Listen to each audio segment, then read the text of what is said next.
Amy Mark Scores. The Chris and Amy Show on 104.1 FM KMOX. Good morning, friends. It is Amy Marks Scores, Chris Ranji with you until 12 o'clock today. Then it is the Gas House Gang. That's pretty much our, that's what we do every day, right? We have this show till noon. Then the Gas House Gang after that. Bernie, Tom Ackerman, and me will be on that show. But until then, it's all you. 314-436-7900. You can visit with the show. You can leave us voice messages directly from the Odyssey app. AUDACY. That's how you spell it. And you go find it on the Google Play Store or whatever it is you Apple people do.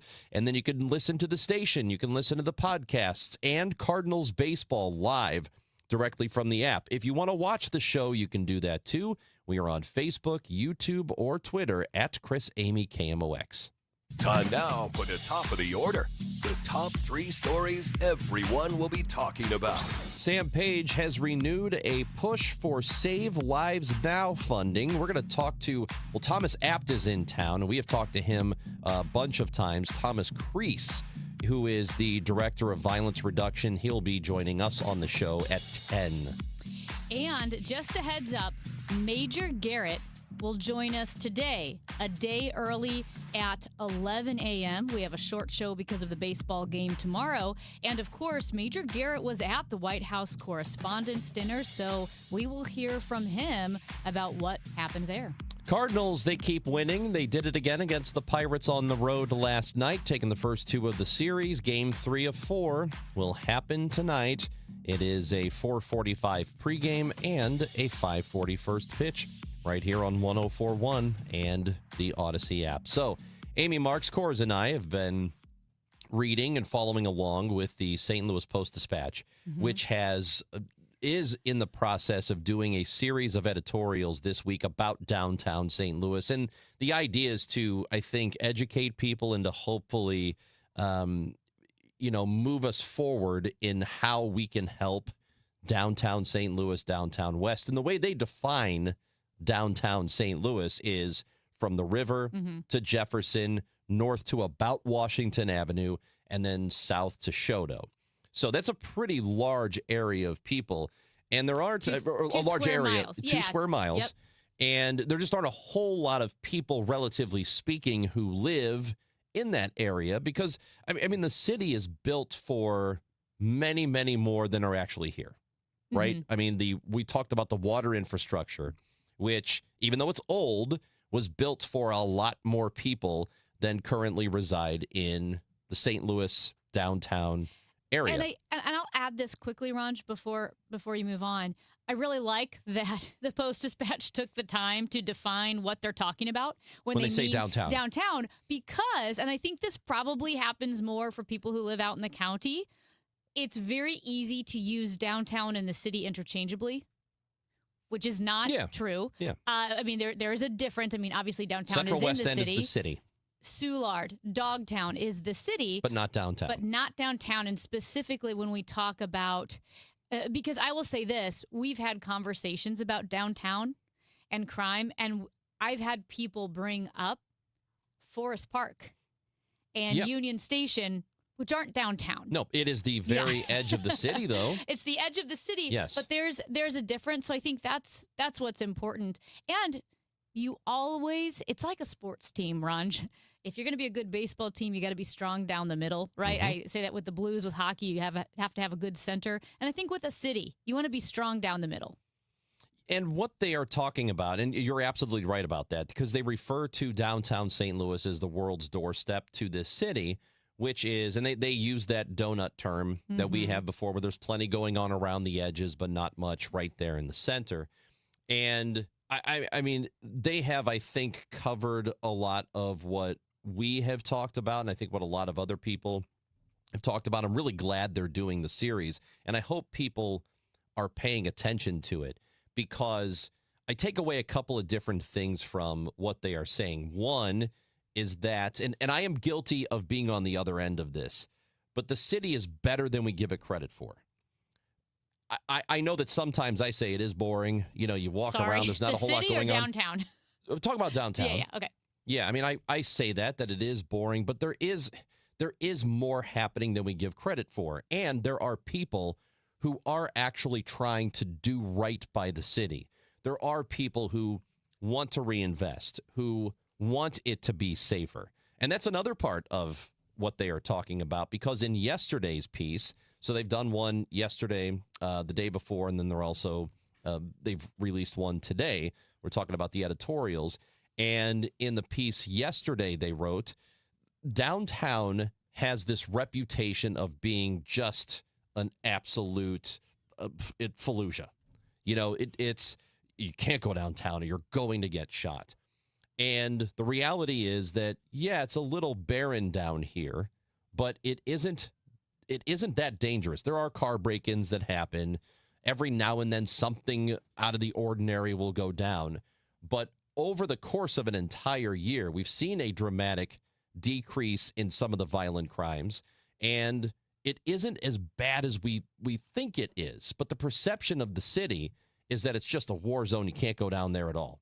And I barely want to go down there for a Cardinals game, because if you do, something bad is going to happen to you. But that's just not the reality. It's not to say that nothing ever can happen to somebody down here, but the numbers don't suggest that you're going to be shot or mugged or killed or whatever when you come to downtown St. Louis, because that's not what's happening.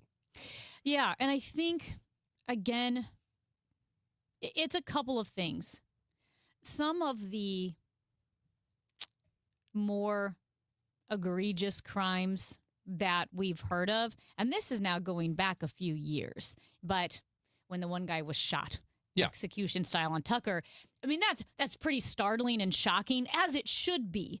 But and that's exactly what the piece said, is that barring, with the exception of a couple of really shocking stories, the overall numbers are that you're not going to get murdered when you come to St. Louis. Yes, and that is why, I mean, like we said, like, gosh, I've been working downtown, coming downtown every day, sometimes twice a day. I would say 6 days a week, because when I was working with the Blues, I was coming down here on the weekends too, right? So 5-6 days a week for the past 10 years now. And I don't feel nervous driving downtown. You know, I don't feel nervous working downtown. At the same time, we've talked a lot about the violence, and it's discouraging when, for instance, you see like the Peabody building and there's plywood in the windows because there's so many bullet holes, right? The piece also pointed out that when you hear about the street takeovers, for instance, or lots of kids shooting guns and or fireworks, like what happened a couple of years ago on the 4th of July, those stories really stick with you. And I do think, just like Police Chief Robert Tracy said, perception always lags behind the statistics, and understandably so. Like you said, you're going to be shocked when you see those stories. But no, I don't. I run downtown. We do our arch run. I work downtown. I'm not afraid of being shot. And we hear the worst of the worst every day, right? Right. Because we're hearing what the newsroom is hearing from, whether it be the police scanner or what have you. But the numbers, right? The numbers show that the crime is downtown. Yep. It truly is. I like that the piece pointed out two things that give a perception of chaos, because sometimes, again, it's easy to link crime, homicides, chaos all together. Homicides are down, but traffic violence has been an issue, right? People running red lights, people speeding. That is a different kind of violence that's very real and that's very concerning. They also note with homelessness that because there aren't a lot of people in the hustle and bustle of the city, which we've talked about, the homeless really stand out. You really see them. So your perception now is, well, wait a minute. I remember these really horrific stories from a couple of years ago, and we know about traffic violence. And also I went downtown and there's homeless people everywhere. It really does give the perception of it being more dangerous than it is. Right. And we're not saying crime's not real. Don't worry. We're not saying crime's not real. Yeah, it's stuff that, look, the whole point of what they are writing about this week is to highlight the fact that, yes, there are problems. There is a way out of it. And no, it is not as bad right now as you think it is. And one of the things they have talked about, and I have said this before too, is that maybe our biggest problem is ourselves and the way St. Louisans and St. Louisan adjacent people talk about the city. Because, I know that from the outside, if you meet somebody who has not necessarily been to St. Louis, but they know a little bit about it, they're probably going to tell you that they think it sucks, even though they haven't actually spent any real time here. Okay? But the other people who do that are St. Louisans themselves. We have too many people who live here who want to crap on downtown St. Louis and want to say things like, oh, fix all your problems and then maybe we'll participate. And the problem is that we aren't really going to pull ourselves out of this unless everybody collectively wants to have a little skin in the game. That's just the reality of the situation. For our listeners who maybe didn't read the story by the Post-Dispatch editorial board, I really liked the beginning of it. This is the one on crime. This is the second installment. It starts, without Googling, how many homicides would you guess were committed in St. Louis's entire combined downtown west corridor during all of last year? Okay, so I know the number. Okay, don't say it. Give I'm not going everybody to a say chance the number. to think. What did you think when you saw that? But did you have a number in mind before they revealed it to you? To be completely honest, I read too You fast. read too I didn't fast. think about it. Yeah. Pajeski, do you have a number in mind? You don't have a like. What would you think it would be? This is downtown west, so not the whole city. Because, So the parameters that I gave Yeah. earlier: Shoto to Wash Ave, Jefferson to the river. And the whole year? all of last year. I would say 200. 200. Okay, and I probably would have said, like, to be honest, I probably would have thought like 8 to 12. Yeah, that would have been about right. Yeah. If you guessed any number, this is the story. If you guessed any number higher than 2, you're wrong. It's 2. 2 people. Which, again, now this is not the city parameters, it's the downtown, but I do think that is important as the story continues. If that doesn't fit the shooting gallery image that so many area residents stamp on downtown, that's because it's not. And again, they talk about real crimes that happened that obviously are shocking and stick with you. Right. I right, get right, that. Right. And I think when you couple that, Ranj, for me, I think my everyday coming downtown and running downtown, mind you, my biggest concern is not getting shot. It's traffic violence. I pay attention at intersections. Yeah. Yeah. And- Well, you know what? I do that everywhere. Yeah. I do that. You do that everywhere, but I think Yeah. the history of traffic violence because of, what happened after the Drake concert. Before that. And then the girl Yeah. with the volleyball, tournament here. Those understandably stay with you. And you know what? They should, because we should say this is unacceptable. Of course, but again, that's the kind of thing that I have always done, and I do it no matter where I am, what city I'm in. I'm always paying attention, even if it's kind of rural. I'm still paying attention. There was one before we hit the break here. This is one of those, those ideas or things that are presented to you, and you think, oh, yeah, I agree with that. And then you immediately hear the other person's side and you go, oh, wait, I agree with that, too. This is what happened here, because there is currently a fight with some late night food vendors downtown. And there's supposed to be an 11 o'clock curfew on all the vendors, and they're supposed to shut down.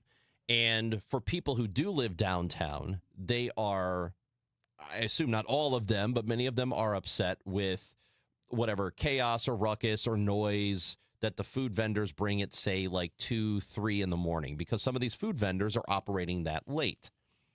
And I thought, yeah, you know what? They should do something about that, because if you live down here, you don't want it to be too loud. And that was my thought until a person who is invested with the food vendors said, you know what? It's downtown St. Louis. If you don't like the noise, move to Webster. And I thought, you know what? He's actually right. It is a downtown area. It's supposed to be bustling. It's supposed to be busy. And you're not going to be in the quiet place. You want it to be quiet all the time. Well, it's a downtown area. You can't, it's a little bit different. And I think that both ends of this are kind of right, that you don't want there to be a whole lot of chaos or noise or whatever. But at the same time, it should be a bustling city. It should be a bustling part of the city.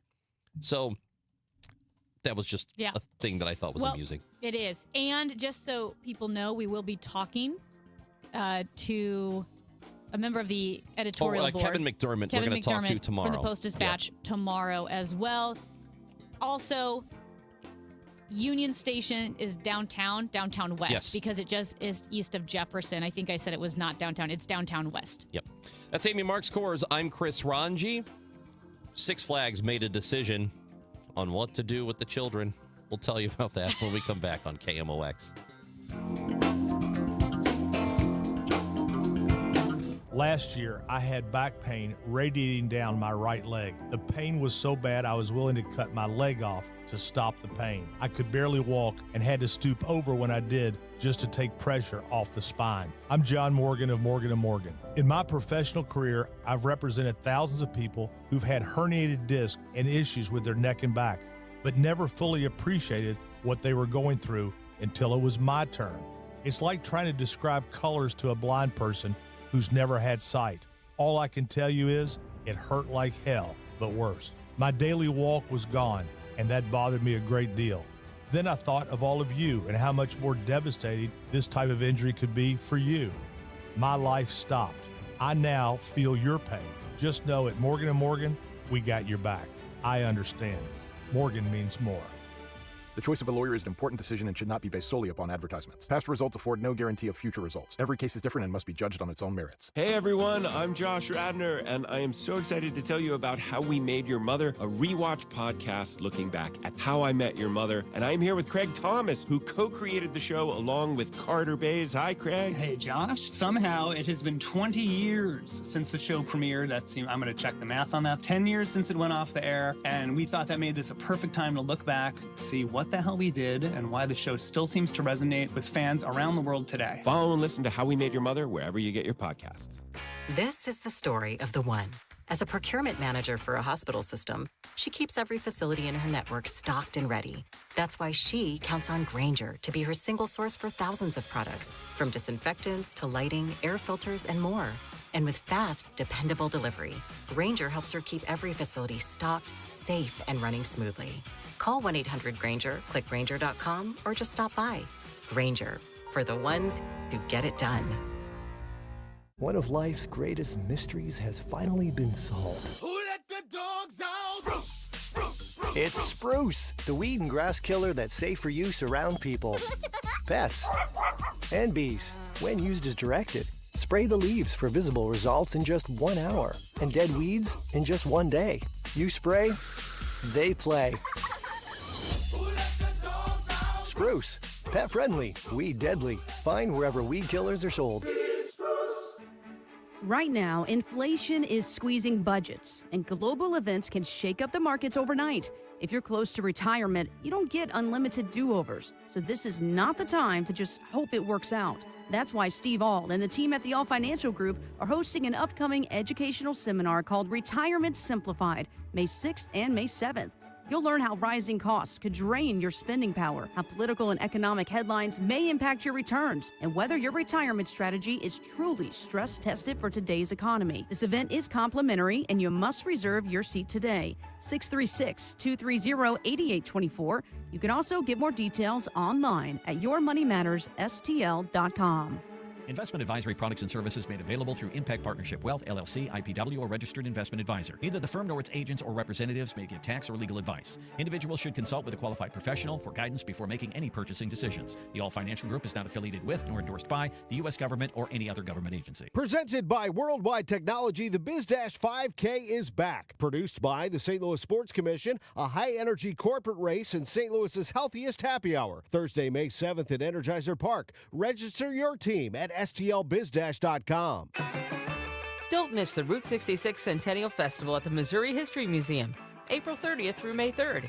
Bring back memories of the Mother Road's stunning natural scenery and roadside attractions, and explore its complex history and impacts on communities across the region. Featuring a concert by Sweetie and the Toothaches, a classic car show, neon display, food trucks, lectures, kids' crafts, and more. All activities are free. Schedule at mohistory.org/festival. Proudly serving St. Louis for over 100 years. KMOX, the voice of St. Louis.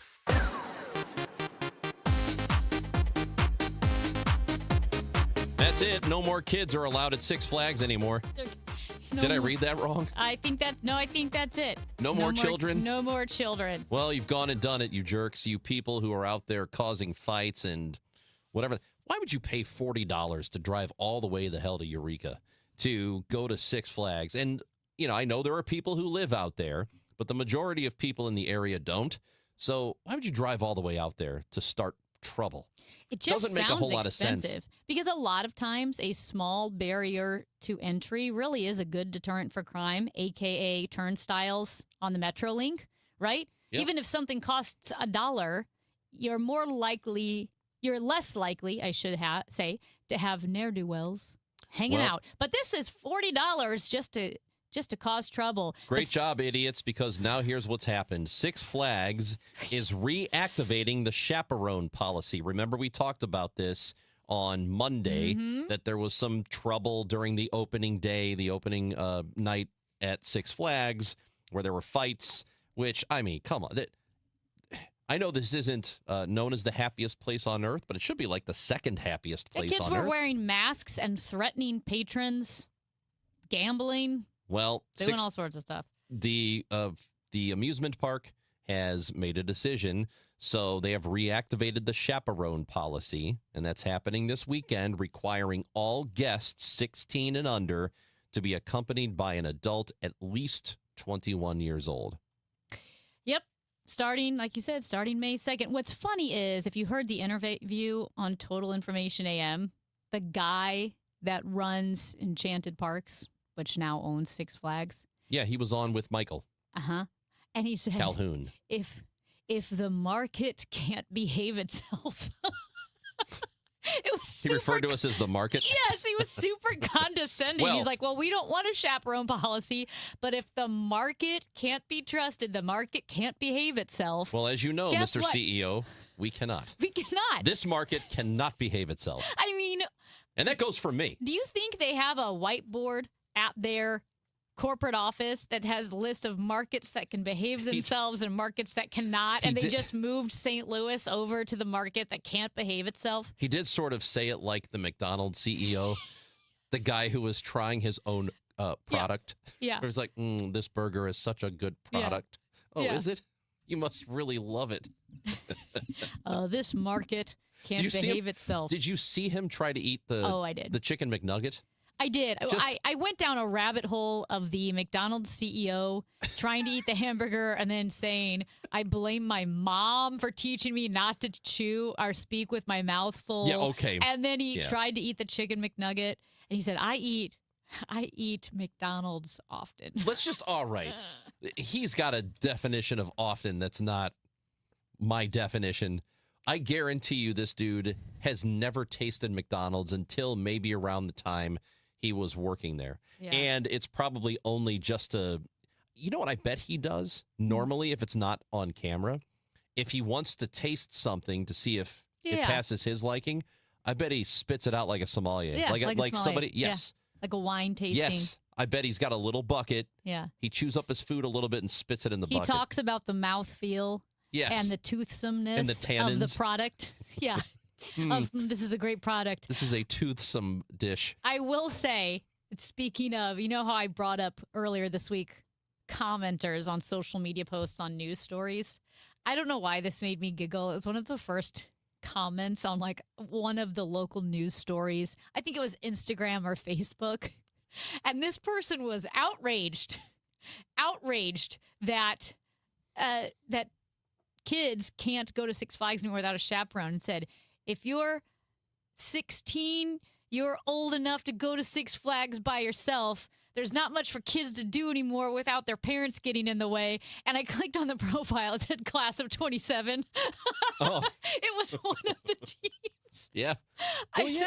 I thought that was pretty. For some reason, it was funny, though, because for some reason, the comment was morally appalled. Like, what are we supposed to do? So, but that is the downside to this, because I agree with that.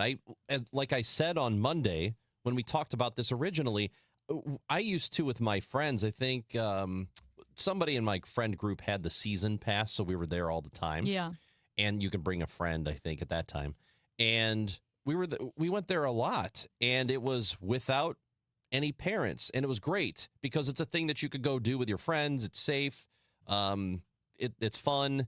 It's not like you have to have somebody watching over you the entire time. So there was an appeal to it. So I don't know how many kids do that now, but for those kids, this sucks. That a bunch of idiots came in and ruined it for everybody else. That's what always happens. Idiots ruin it for everyone else. And I hope they all go to jail. Just for a minute, just to see what The it's kids? like. Yeah. Because you ruined stuff for somebody else. Scare tactic. Isn't that what they do? Oh, no. Oh, wait, hold on. That's not what's the show? Scared Straight. Yes. There should be a Six Flags Why don't jail. they just put him in the saloon, old-timey jail at Six Flags? Oh, I love it. Guess what? This is really bad. Gasoline prices, as you know, they are at the highest level they have been in 4 years. We are going to talk to national correspondent for News Nation, Alicia Nieves, will join the show when we come back on KMOX. It's time for a $98 AC tune-up.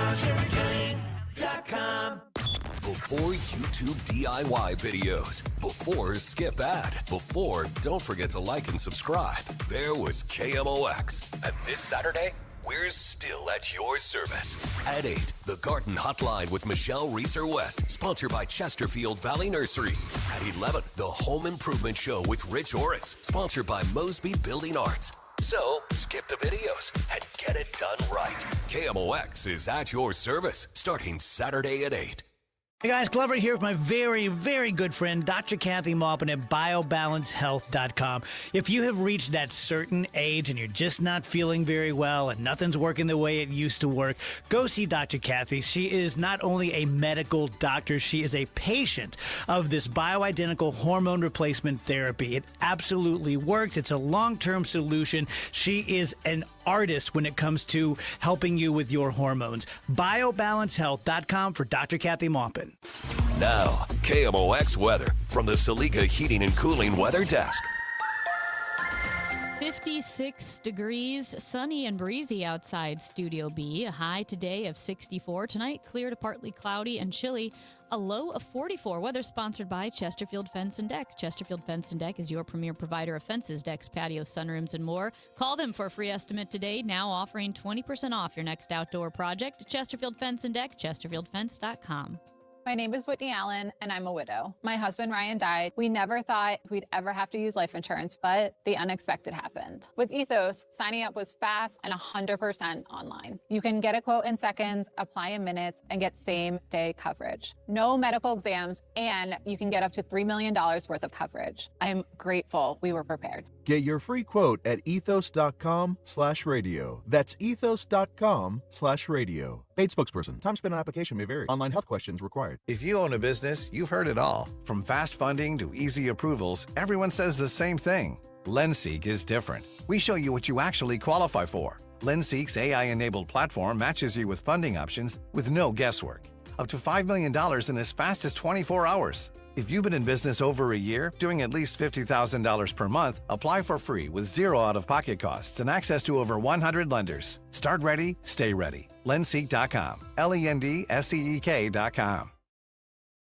Injury Law. Cantor is local, and we're here doing the work every day. We're right here in St. Louis, and we're ready to fight for you. CantorInjuryLaw.com or call 314-628-9999. The choice of a lawyer is an important decision and should not be solely based on advertisements. In 1991, John and Cindy Morelli started Morelli Tuck Pointing. As of today, they've won just about every award possible for the tuck pointing business. The BBB Torch Award, the Next Door Neighborhood Fave Award, and an A+ rating from the Better Business Bureau.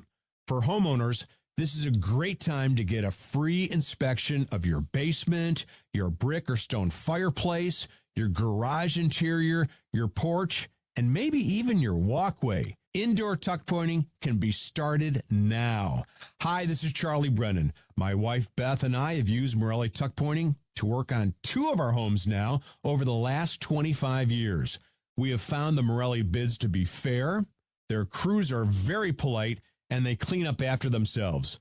But most importantly, their work is beautiful. Family owned and operated since 1991. 314-645-1387, MorelliTuckPointing.com. This is the story of the one. As a procurement manager for a hospital system, she keeps every facility in her network stocked and ready. That's why she counts on Grainger to be her single source for thousands of products, from disinfectants to lighting, air filters, and more. And with fast, dependable delivery, Grainger helps her keep every facility stocked, safe, and running smoothly.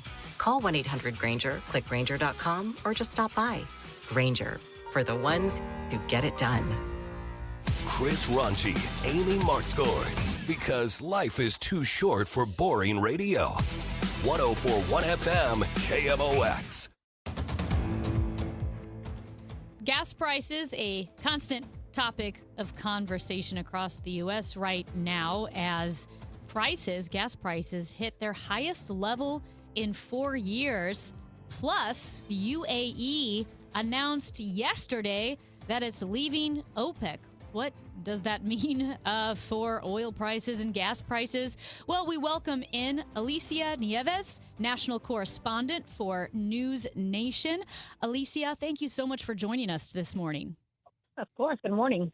Well, let's jump in with the announcement yesterday that the UAE is leaving OPEC. A pretty interesting headline, as we also read today that the U.S. gas prices have hit their highest level in 4 years. Is one going to affect the other?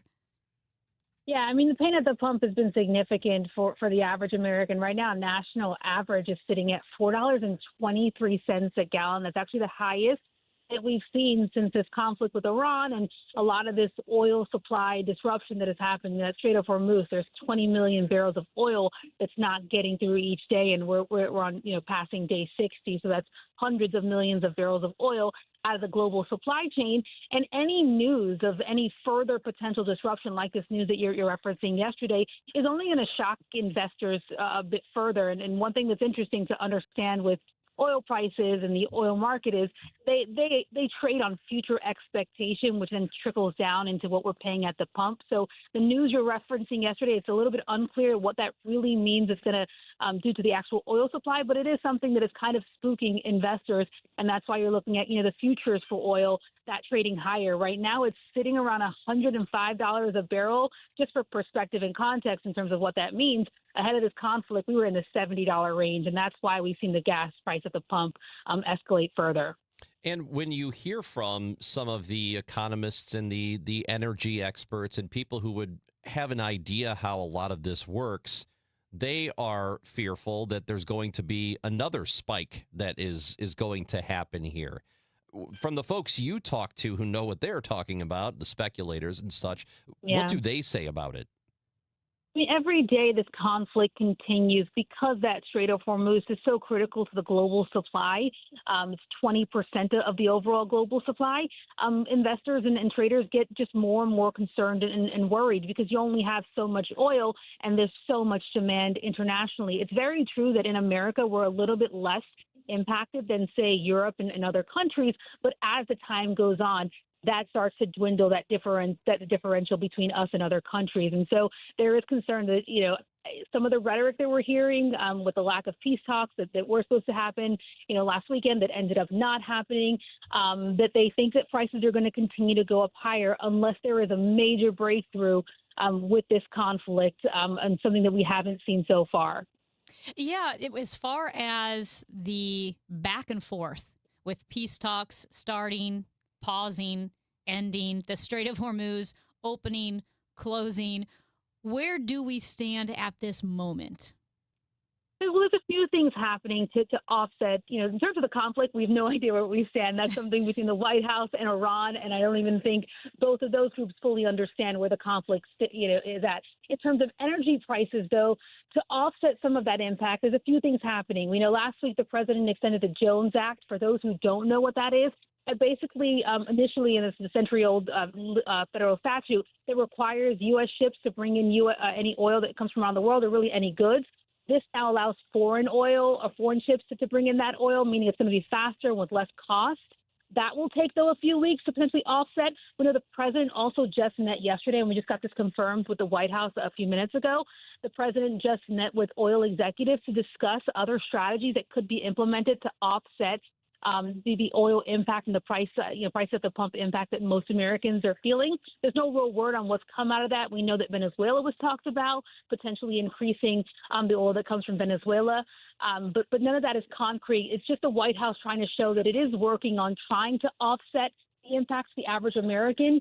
But we'll have to wait and see. For now, the impact is in the last week, gas price at the pump just went up 20 cents, and they're only expected to continue to climb. Whether it be a cent a day or it's 10 cents a day, it's still something that many Americans are struggling with. Well, I know that you say that they say they are working on some sort of solution here, whether it's Venezuelan oil or whatever else. I mean, any real detail on how that would actually work? Or are they just kind of giving us vague ideas? To be quite frank, it's very vague. Even the idea of Venezuela, the only U.S. oil company that is in Venezuela right now is Chevron, but it has dated infrastructure. There's a long history that dates back a half a century where U.S. oil was kicked out of Venezuela. So to increase production in a meaningful way that would help Americans is something that is years down the road, and long term could be a picture that helps us, and that goes in line with what the president says often, right? Short-term pain, long-term gain.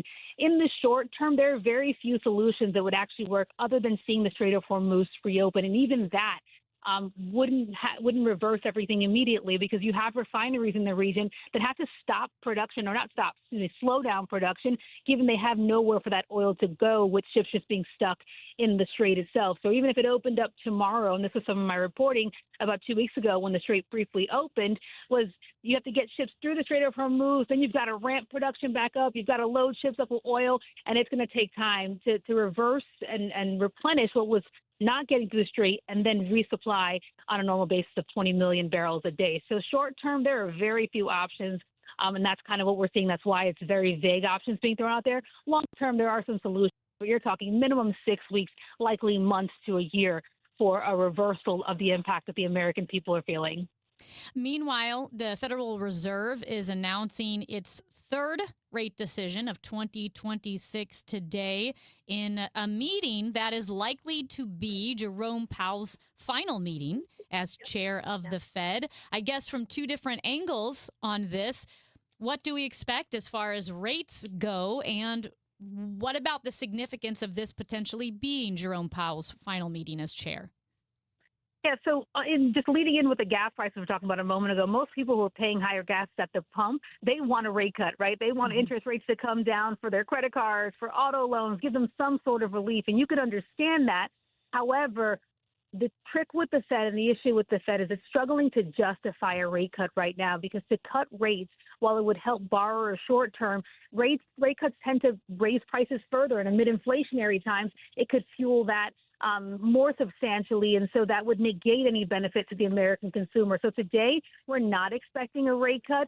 The probability based on the CME FedWatch tool, which is the gold standard for predicting this, is 100% chance that the Fed is not going to cut rates today. What markets and most people are paying attention to is when Fed Chair Powell speaks later today to get some insight into, what the Fed and these wisest minds in monetary policy see for future pricing pressures and where that's going. When we could expect a rate cut later on this year, we are expecting at least one to happen this year. And then to your point, this is an end of an era for Fed Chair Jerome Powell, who's had a pretty contentious relationship with this current administration over the last year. He will be stepping down as Fed Chair as his term ends. There's a lot of questions, and I'm certain he's going to be asked a question today about whether he stays on as a board of governor, because he still has time on that term.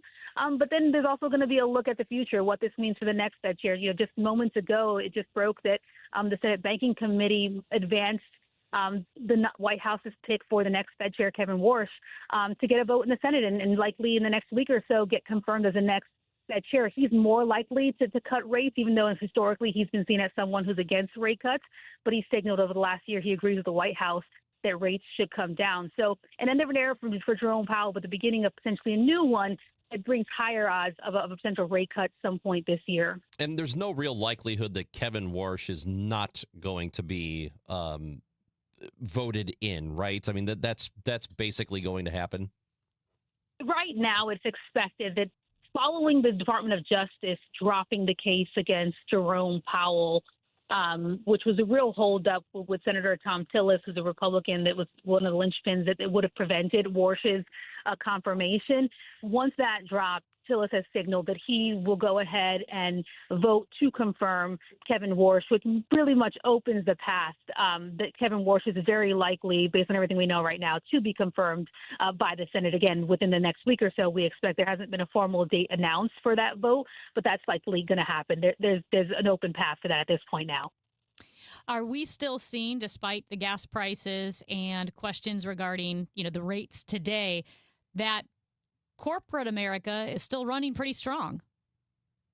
I mean, if you look at the stock market, which is a really good indicator for corporate America, and earnings, which is something that we focus on, here on Wall Street, most companies, I think the rate is about 80% of most S&P 500 companies have reported earnings beat, meaning they're able, they're doing relatively well and surviving this economic pain. Consumers are still spending.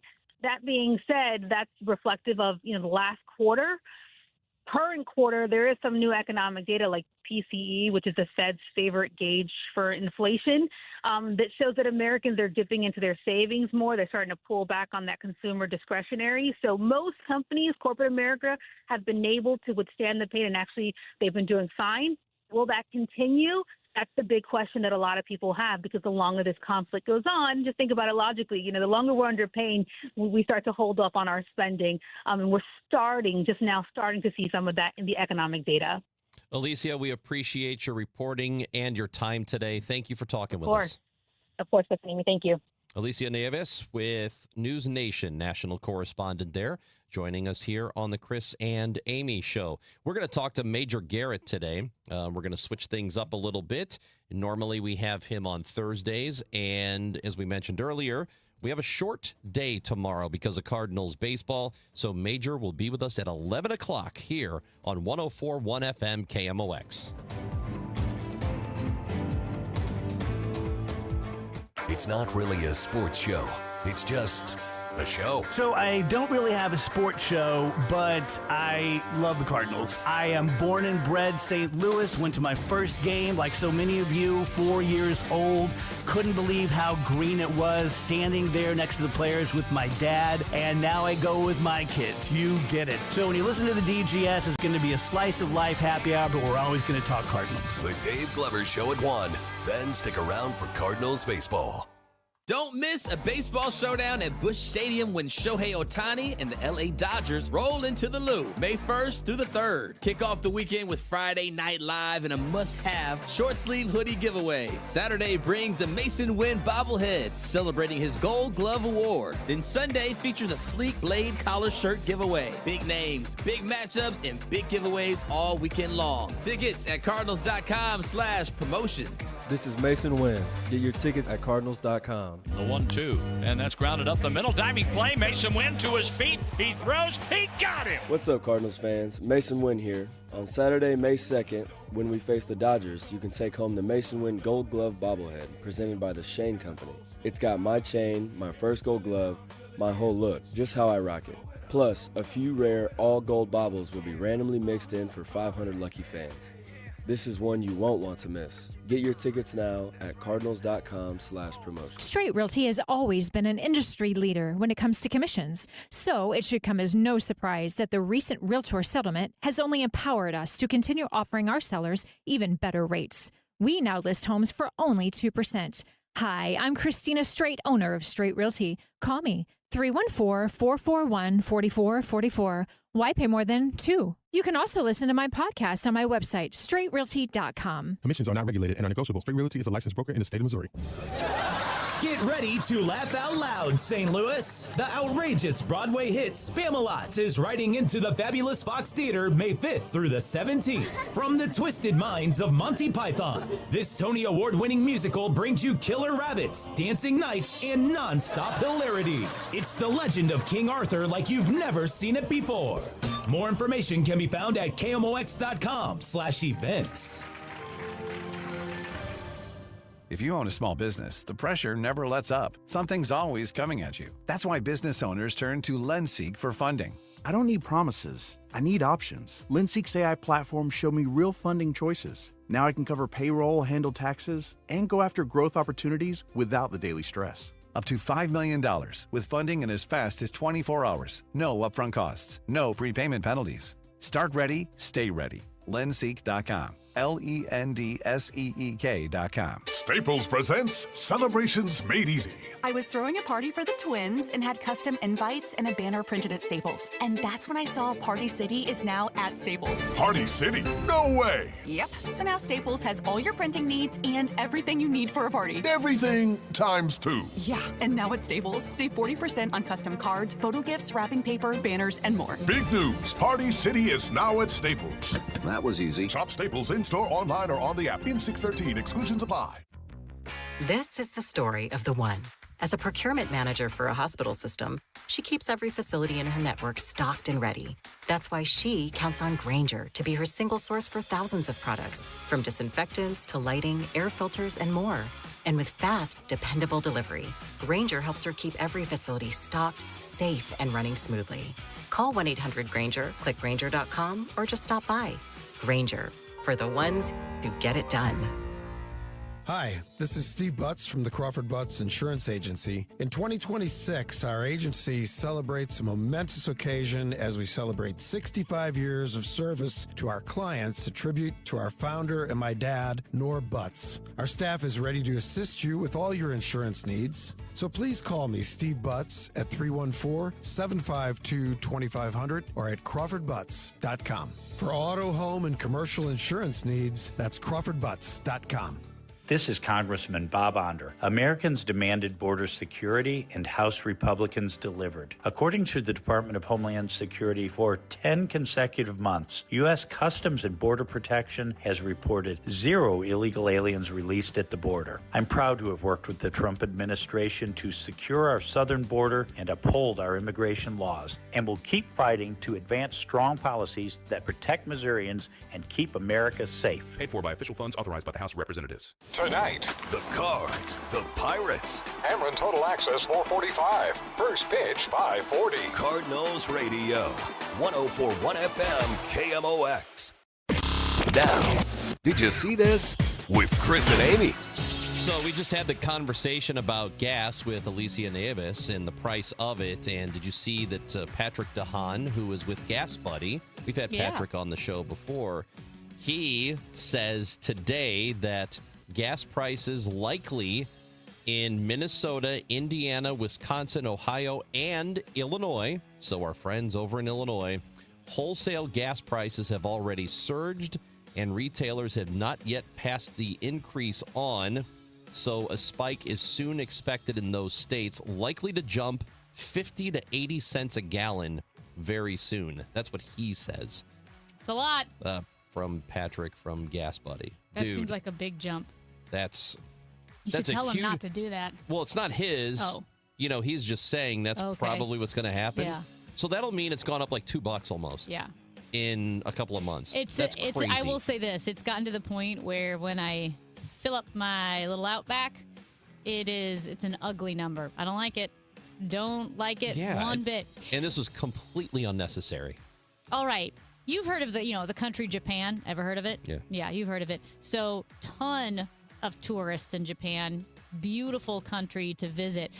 We also know that Japan has an aging population, live very long, but there's so many retirees and older people, they need more workers. Well, according to one estimate, Japan will need more than 6.5 million foreign workers in 2040 just to reach its growth targets as its indigenous workforce continues to shrink. So Japan Airlines is turning to humanoid robots. You know, the ones with legs and arms? Yeah. Humanoid robots. And what they're doing is their baggage handlers are overburdened because they have millions and millions of travelers every month in Japan. So they're going to use and introduce humanoid robots on a trial basis beginning in May. And there's videos of these humanoid robots like picking up luggage. And listen, I know it's supposed to be this is the future, but Why do humanoid robots still look like the robots that they guessed what they would look like in like 1952? And B, I'm not going to lie, they're pretty goofy looking. Just like the humanoid robot that ran that half marathon in 50 minutes. Yeah. There was one comedian who said, I don't care if you can run a half marathon in 50 minutes. If you look that goofy, you've lost.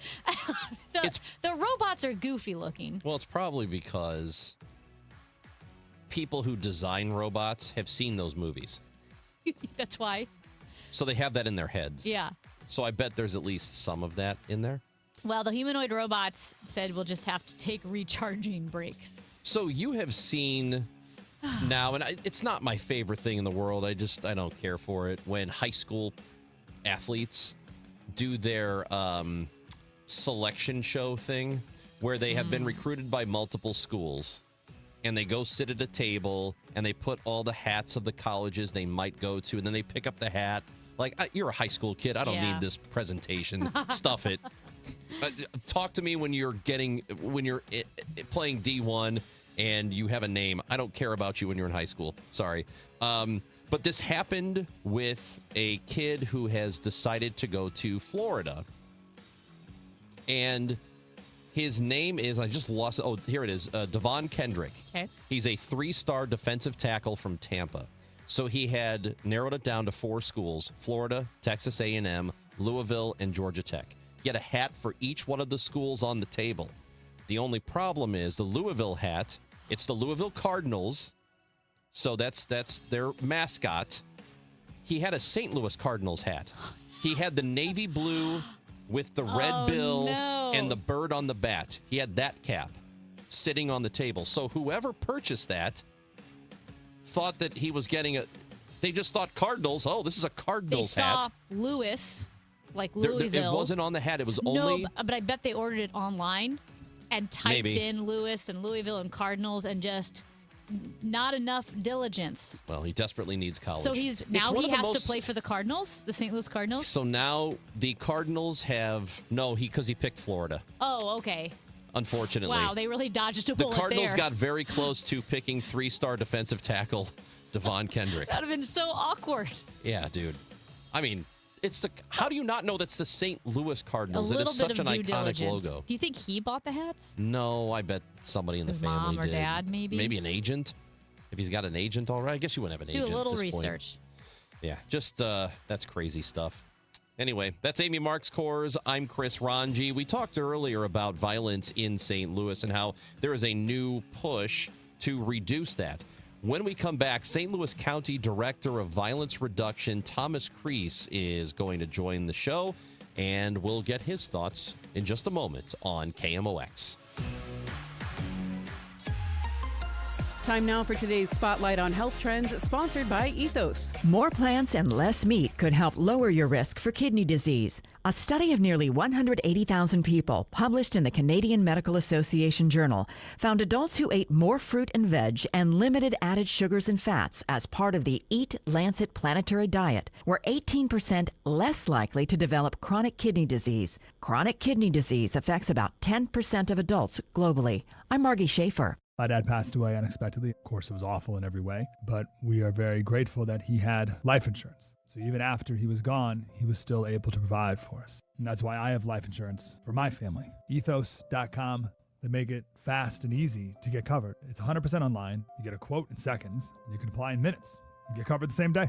Get your free quote at ethos.com/protect. That's ethos.com/protect. Paid spokesperson. Time spent on application may vary. Online health questions required. Do you owe the IRS $10,000 or more in back taxes? Penalties and interest are piling up every single day. Wage garnishments and bank levies could hit any moment. If you've been avoiding it out of fear, you're not alone. But waiting only shrinks your options and ramps up the stress. The truth is, the IRS settles with taxpayers every day through legitimate programs, and many qualify to reduce what they owe, in some cases by up to 99%. That's why thousands turn to helpwithirsdebt.com. They've guided over 120,000 Americans, resolved more than $2.3 billion in tax debt, and back every case with their ironclad resolution guarantee.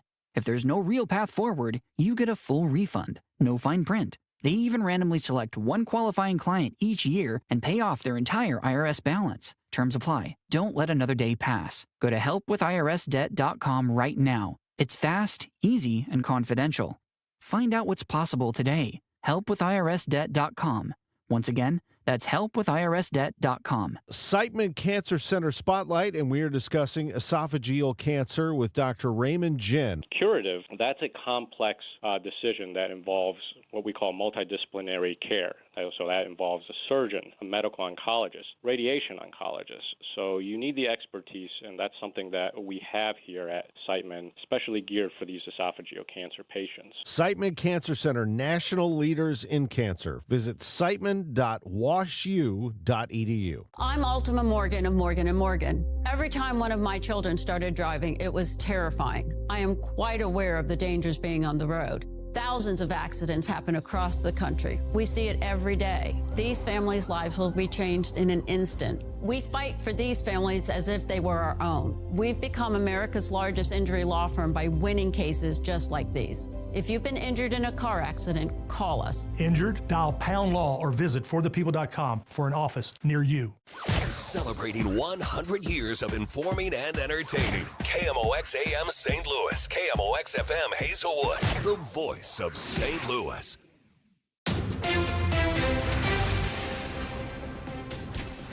It is 10 o'clock. We've got sunshine and 57 degrees now in downtown St. Louis. I'm Debbie Monterey. Defense Secretary Pete Hegseth defending the Pentagon's record budget request on Capitol Hill. Hegseth told the House Armed Services Committee the record $1.5 trillion budget addresses the urgency of the moment and includes a 7% pay raise for the troops. This is a fiscally responsible budget. This is a warfighting budget. The committee's ranking member, Washington Democrat Adam Smith, called the Pentagon's budget request, which would be a 50% increase from the current fiscal year, hopelessly unrealistic. Is that money going to be well spent? We have every reason to doubt that. Michael Wallace, CBS News. Missouri could soon raise the speed limit on rural interstates and highways to 75 miles per hour. Chuck Farmer with the Insurance Institute for Highway Safety is not a fan of the measure. First thing that happens is people go faster. As in faster than the posted speed limit. Typically, he says people will go 5 to 10 miles faster. Proponents say it'll bring Missouri in line with other states and improve traffic flow. Along with the advantages, you have to consider if you're going faster. Eventually, you or some driver is going to make a mistake. The faster you're going, the more serious it's going to be, the more likely somebody could end up dying. The Missouri Department of Transportation is not on board either. There's a bill in the House that would have MoDOT do a study first. One of the emus at a zoo in Springfield, Missouri is dead following yesterday's hailstorm. The Dickerson Park Zoo is closed today after sustaining significant damage from severe weather yesterday. No humans were hurt, but a 21-year-old female emu died following the storm, and another flightless bird is being seen by a vet. In Missouri, May is now dedicated to beef. The Department of Agriculture announcing that May is now Beef Month, an ode to Missouri's cattle farmers. The department noting that beef production in Missouri supports more than 40,000 jobs and that Missouri houses the third highest number of beef cows in the United States. From the KMOX business desk, Centene reported a $6.5 billion loss in February. Despite a sharp decline in health insurance marketplace enrollees, Centene is now reporting a profit for the first 3 months of the year. According to the Business Journal, net earnings, $1.5 billion, increased 17% from the first quarter last year. Enrollment in the Affordable Care Act fell 36% compared to this time last year because Congress wouldn't renew the enhanced subsidies. Centene did benefit from increased membership in its Medicare prescription drug plan and increased rates. Sunshine mixing with clouds, breezy and cool this afternoon with a high of 64. After some clouds this evening, it'll become mainly clear and chilly overnight, low 44. Sunshine mixing with clouds tomorrow, high 66. There can be a couple of showers tomorrow night. Friday, a cool day with times of sun and clouds, high 61. From the Saliga Heating and Cooling Weather Desk, I'm AccuWeather meteorologist Joe Lundberg on 104.1 FM KMOX. The weather is sponsored by Financial and Tax Strategies. It's sunny and 57 degrees. I'm Debbie Monterey, KMOX News. If your retirement plan is mostly what if and a little fingers crossed, you deserve better answers than that.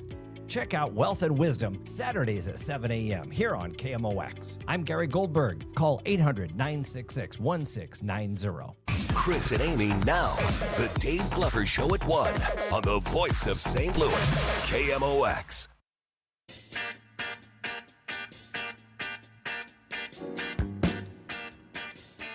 Chris and Amy show on KMOX until 12 o'clock.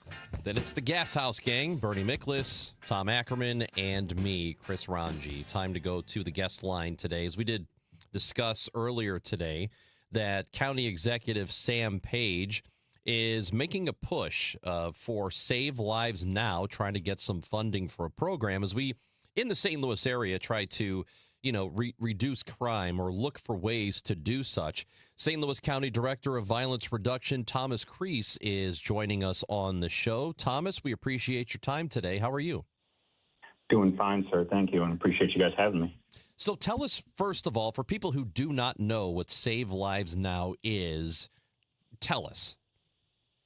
Yeah, so Save Lives Now is a response from the community and the business community on trying to address kind of this regional problem that we all kind of see with gun violence. So Save Lives Now is kind of this regional convening or collaboration between the city of St. Louis County, and St. Clair County that's been organized through East West Gateway's Save Lives Now program. And the goal of this is to look at reducing gun violence by 20% over 3 years through a coordinated effort of services and supports.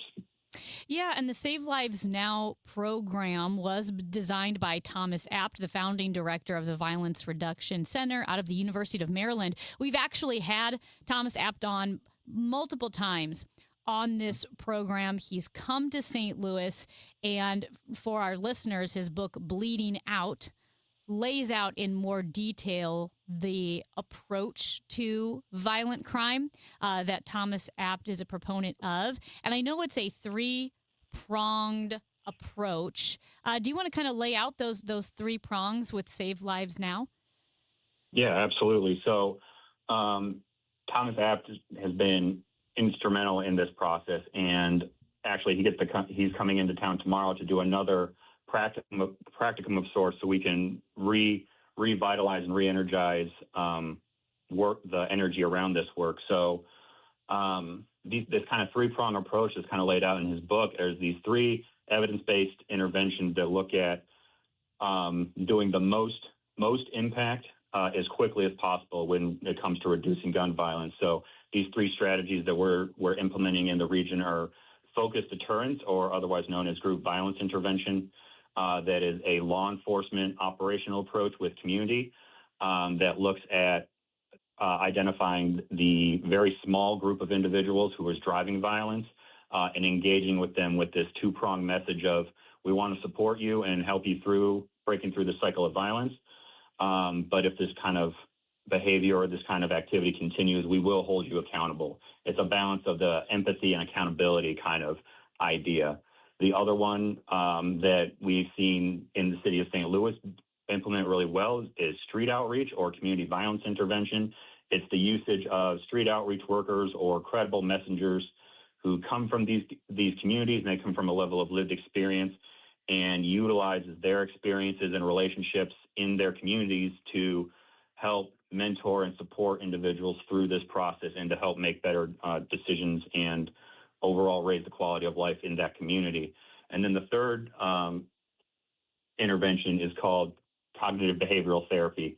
And anybody who's been into therapy or counseling for themselves is utilized in a way that helps with addressing kind of the relationship between our thoughts, feelings, and behaviors, and gives the tools to make better decisions. So the way we utilize CBT or cognitive behavioral therapy here is there's a form of training that is encompassing these kind of tools, and it is developed in a way that is used by these frontline workers, law enforcement, or street outreach to help build better lines of communication, help with critical decision making, and really focus on value-based behavior versus emotion-based behavior, which we've seen is kind of one of the leading causes of that gun violence in our region.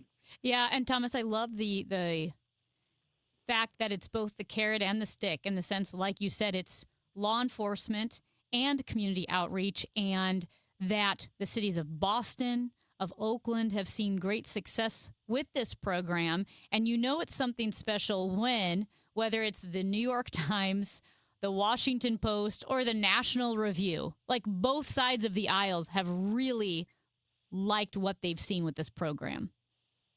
Yes, ma'am, absolutely. It's one of those, we're not looking at this based off of what we think might work or maybe throw in some of these other kind of ideas of what could work. This is evidence-based work that's been shown to work across the country. And I think you make a really important point there of it's on both sides of the aisle we've seen this level of success. It's not one side or the other.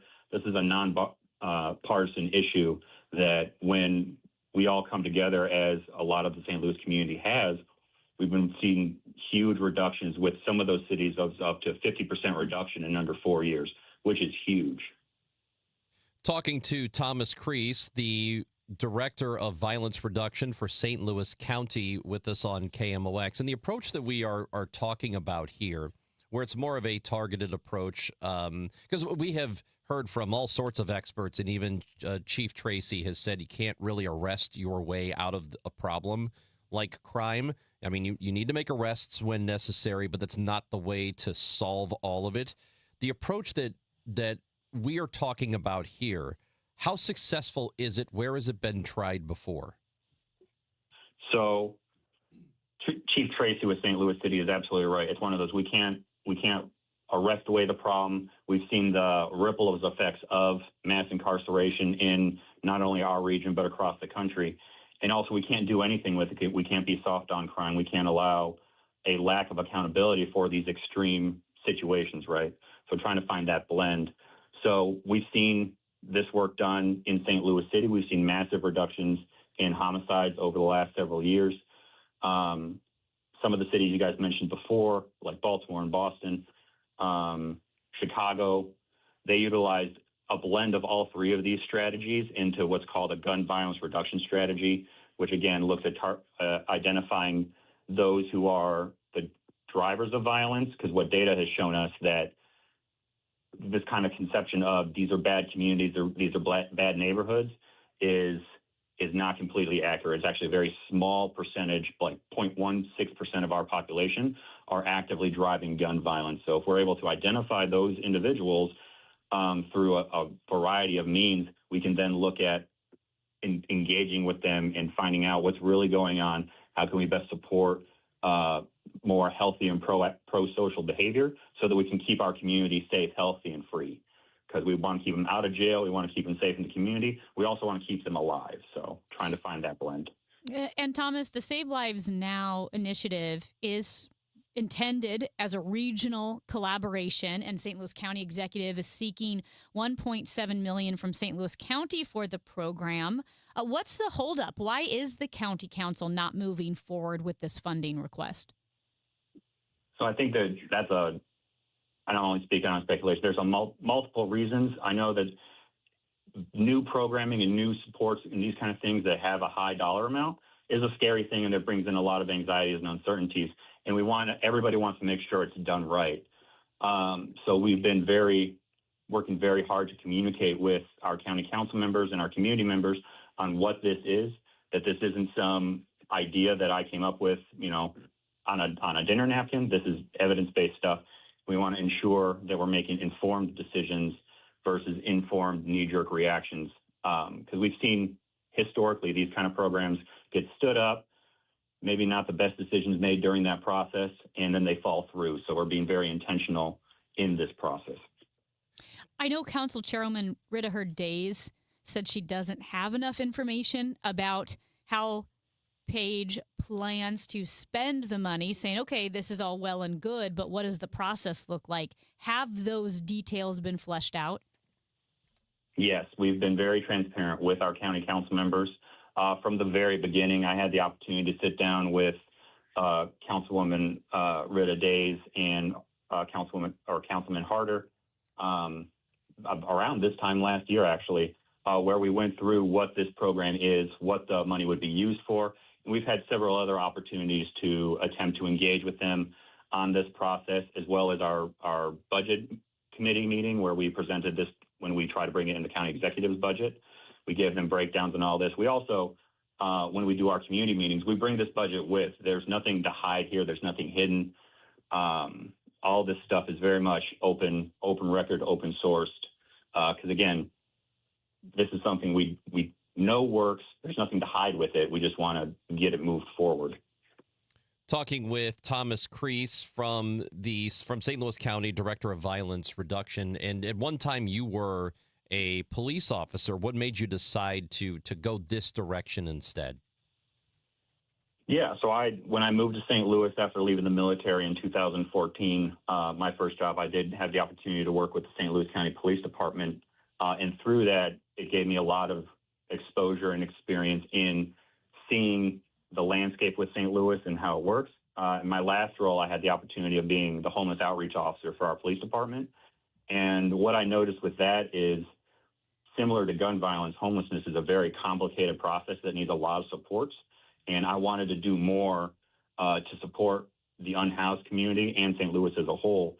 And through the relationships I built, I felt I could do more outside of the police department. So my priorities as far as work with the law enforcement side had changed, and I'm more towards the community support. So having the opportunity to go work with our unhoused population, again, opened up wider context to the needs of St. Louis. And this role that the county executive asked me to help prop up this programming is continuing that process of trying to find the best ways that I can to support my community and have a healthier life. In terms of that homelessness issue, which you are very close to, I mean, you know it well, as you've just mentioned, the question, I'm not going to ask you, how do we fix it? But because it's a very complicated issue. Why is it so complicated when, a person thinks, well, they have shelters. We provide shelters for them. We provide places for them, or cities or communities provide places where they can go when it's too cold or it's too hot outside, where they can get meals. Why is it so difficult, though, to encourage people to go to them? Because a lot of times they don't want to. And that is a fair question. And similar to kind of what we see with gun violence, it's very much, there's no cookie cutter one way of addressing a social problem as complex as homelessness or gun violence. It's really trying to figure out what is the best way to work with the individual at their level where they're at and make sure that their needs are being met. Individuals who are, currently unhoused may have a different set of values or lifestyle that they're comfortable with. We want to ensure that they're maintaining, a safe and healthy and free lifestyle, that we can include them in the community. Same thing with gun violence. We want to ensure that we're not here to change anybody or make them make decisions that they're not comfortable with, because we all at the end of the day want to have the same level of autonomy in our lives. So it's trying to find the best programmings and supports to keep everybody safe. And at a larger level, it does come back to kind of that our elected officials I truly believe our elected officials do have the best intentions for our community. It is just trying to get everybody on the same page and speaking the same language. We want to address gun violence and homelessness to the best ways that we can. It's just ensuring that we're all on the same page and can move forward in a healthy way. One more, I know as we got to let you go, one more budget question, just because we did establish that Sam Page is seeking St. Louis County to provide $1.7 million annually for the program, but I know it's collaborative with the city of St. Louis and St. Clair County as well. How much are they respectively chipping in?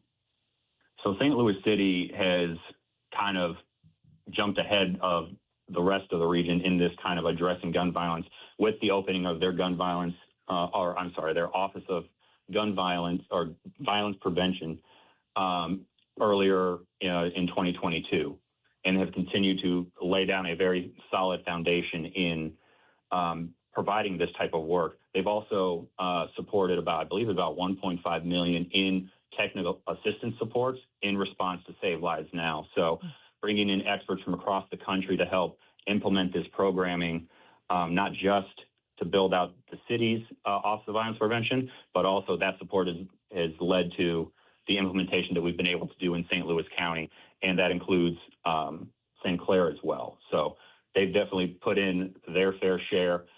A big part of this regional approach is each jurisdiction putting in the same level of commitment. And so that's where our supports are coming in too. The Save Lives Now invitation-only workshop happens tomorrow here on the SLU campus and in St. Louis, and we are looking forward to seeing what comes out of it, Thomas, and maybe we can speak again sometime soon and sort of get an update on this. Yes, I would love that. Thomas Kreis, St. Louis County Director of Violence Reduction, joining us here on KMOX. And it's nice to hear that, and I think we kind of understand this, hearing from Kara Spencer, hearing from, Mayor Spencer, hearing from Chief Tracy about what they are doing. It does feel like there is a strong effort to really want to do something about crime and actually not just talk about it, but do something here. So, and I really recommend Bleeding Out, the book by Thomas Abt, which explains... Yeah, he's really good. Yeah, in detail the program and the success that the program have seen. And like I said, when you have the St. Louis, like Mayor Kara Spencer, right, the city of St. Louis, which is a blue city, and the National Review, a conservative magazine, saying this is a great program, I mean, I think it goes to show how it is way beyond just partisan beliefs. It really works. John Rooney is the voice of the Cardinals. He'll be with us at 10:30 on the show. Major Garrett will be with us at 11 on a Wednesday this time. It's all coming up on the Chris and Amy Show. Gas House Gang at noon on KMOX. It's already April. Maybe you're planning to have some get-togethers, a graduation party, Father's Day cookout, who knows? But is your outdoor space ready? Maybe you never got around to all those improvements you had been planning. Call Chesterfield Fence and Deck. Chesterfield Fence and Deck is the sign you have the very best. And whether you're looking for a new deck or a patio, a pergola, a sunroom, a screen room, or all of the above and then some, Chesterfield Fence and Deck can make the magic happen because they have 58 years of experience and they have thousands of satisfied customers, and they offer real value because when you spend the money, you get a project that is going to last for years to come. They only ever use the highest quality materials. They have their own installation crews. That's important because those crews have years of experience. If you mention me, Debbie Monterey, they'll offer you 20% off your next outdoor project. Give them a call, stop by, or they'll come to you. It's Chesterfield Fence and Deck, the sign you have the very best, chesterfieldfence.com. This is the story of the one. As a procurement manager for a hospital system, she keeps every facility in her network stocked and ready. That's why she counts on Grainger to be her single source for thousands of products, from disinfectants to lighting, air filters, and more. And with fast, dependable delivery, Grainger helps her keep every facility stocked, safe, and running smoothly. Call 1-800-GRAINGER, click Grainger.com, or just stop by. Grainger, for the ones who get it done. Hey, John, why so glum? I just got let go. The company's downsizing. This is the third time in the last 2 years. I'm done with this. Have you thought about My Computer Career? I've heard they can train you for a career in IT in just a few months, including cybersecurity and the basics of AI. And you don't need prior training or experience. Now that's a recession-resistant career. Wow, thanks. I'll check them out. Go to mycomputercareer.edu and take the free career evaluation. Mycomputercareer.edu, an Elite CompTIA certification partner. Financial aid is available to those who qualify, including VA benefits. Summer is on the way, or should I say the heat. In St. Louis, it's on its way. Be here before we even know it. If you haven't had your air conditioners checked and set up and ready to go for this cooling season, or if you were told you might need a new one, or you just think this is the time of the year, this year is the time to just go ahead and replace it. Prices are down, 0% financing is available. It's still the best time to call me.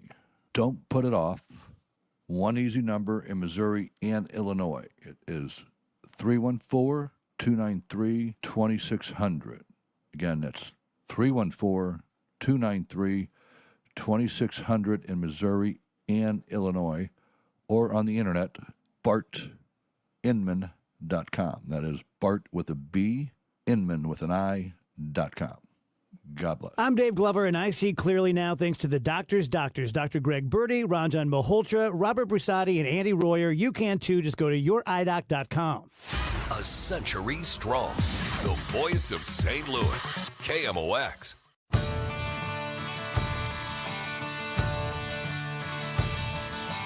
I think I'm going to start putting my face all over every KMOX logo I can find in the city. So on the website, we have our KMO, and right behind here, where I'm sitting, if you're watching on YouTube, Facebook, or Twitter, you can see the KMOX Voice of St. Louis 100 Years logo that we have behind us. I think I'm going to put my face on it. Okay.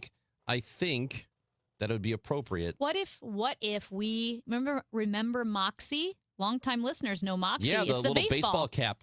A little baseball with a baseball cap on it. What says if KMOX. we put little glasses on them and it's Ranji? Hell yes, let's go. You're the new Moxie.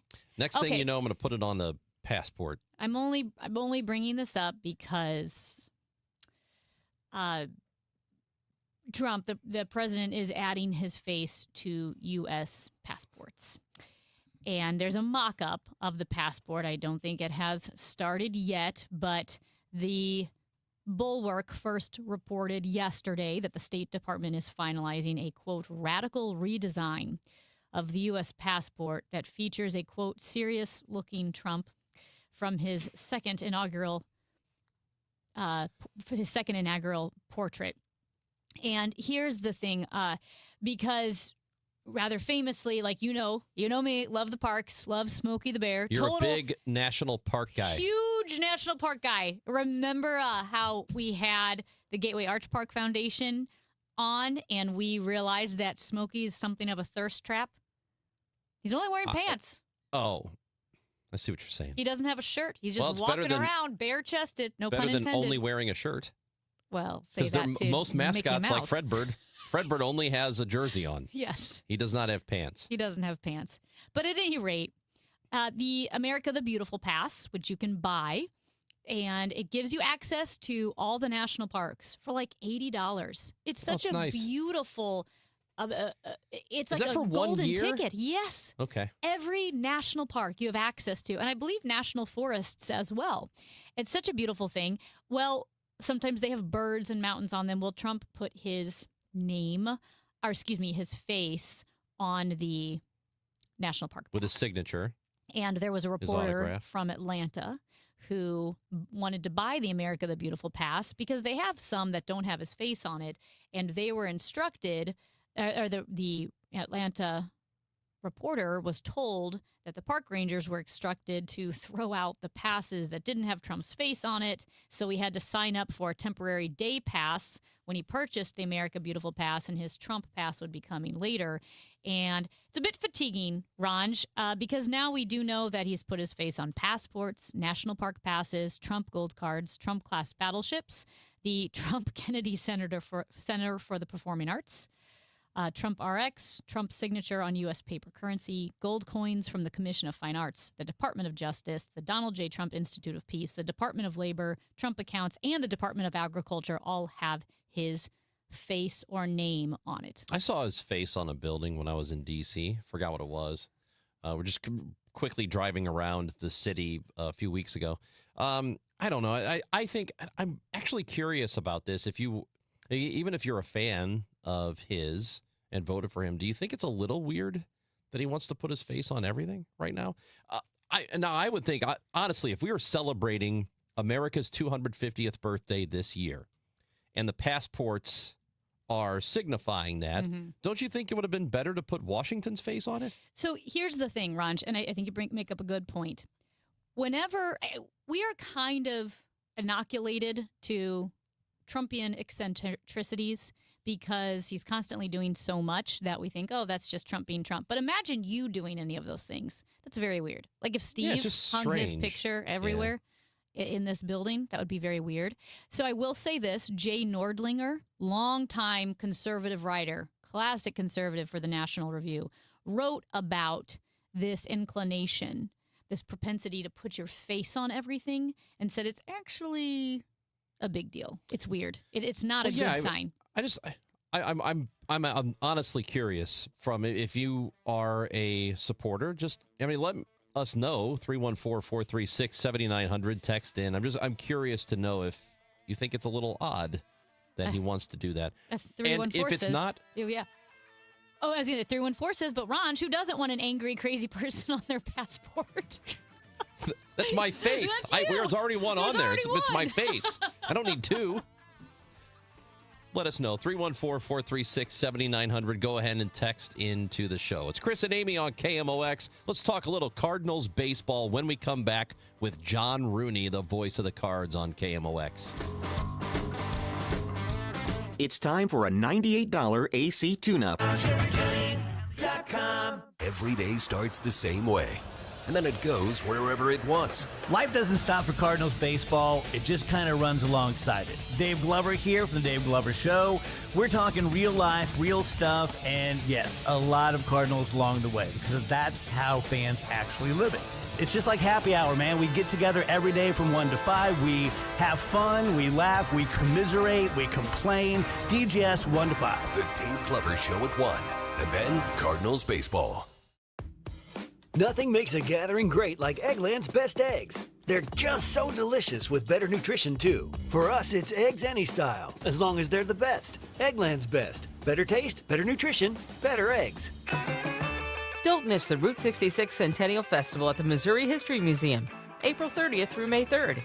Bring back memories of the Mother Road's stunning natural scenery and roadside attractions, and explore its complex history and impacts on communities across the region. Featuring a concert by Sweetie and the Toothaches, a classic car show, neon display, food trucks, lectures, kids' crafts, and more.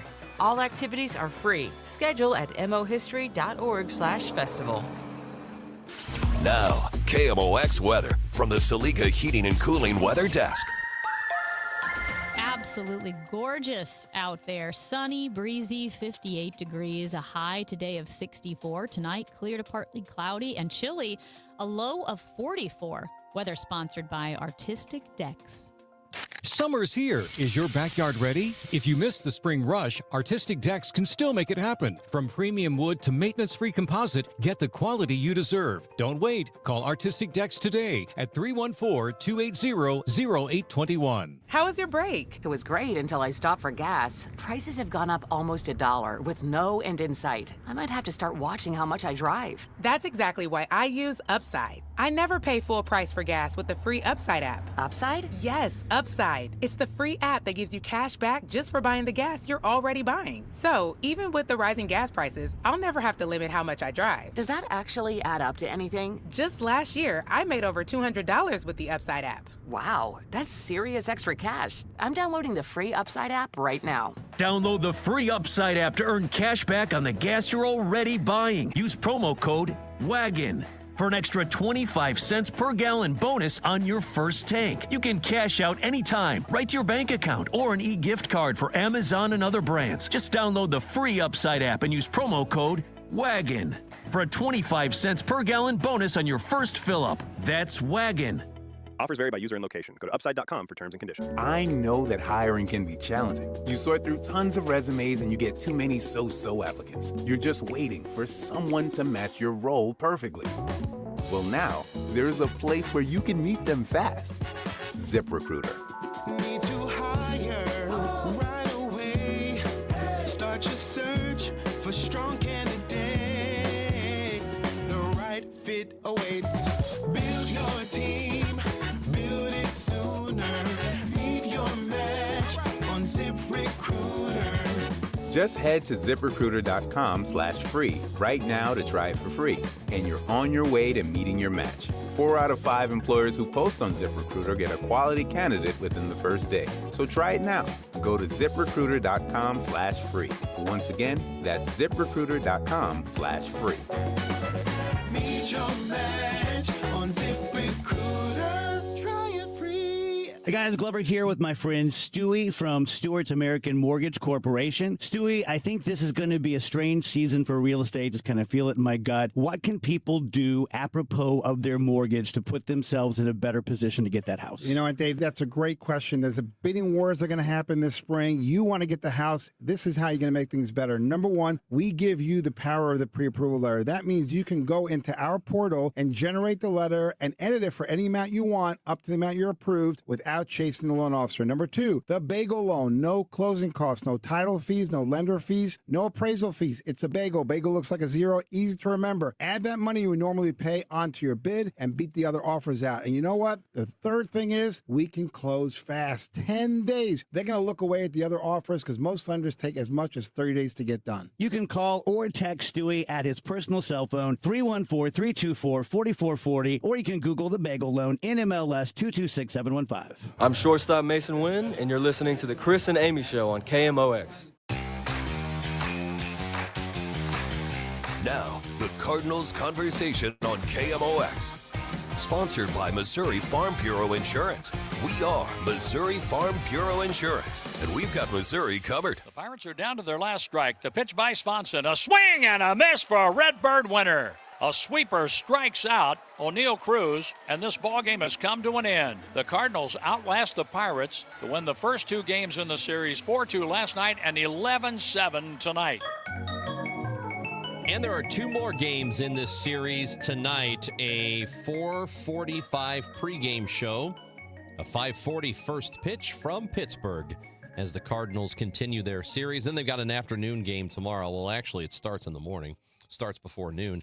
So we're going to have a short day tomorrow, but we have plenty of time right now to talk Cardinals baseball with the voice of the team. John Rooney joins the show. Good morning, John. Hi, Chris. How are you? Doing great. How are you?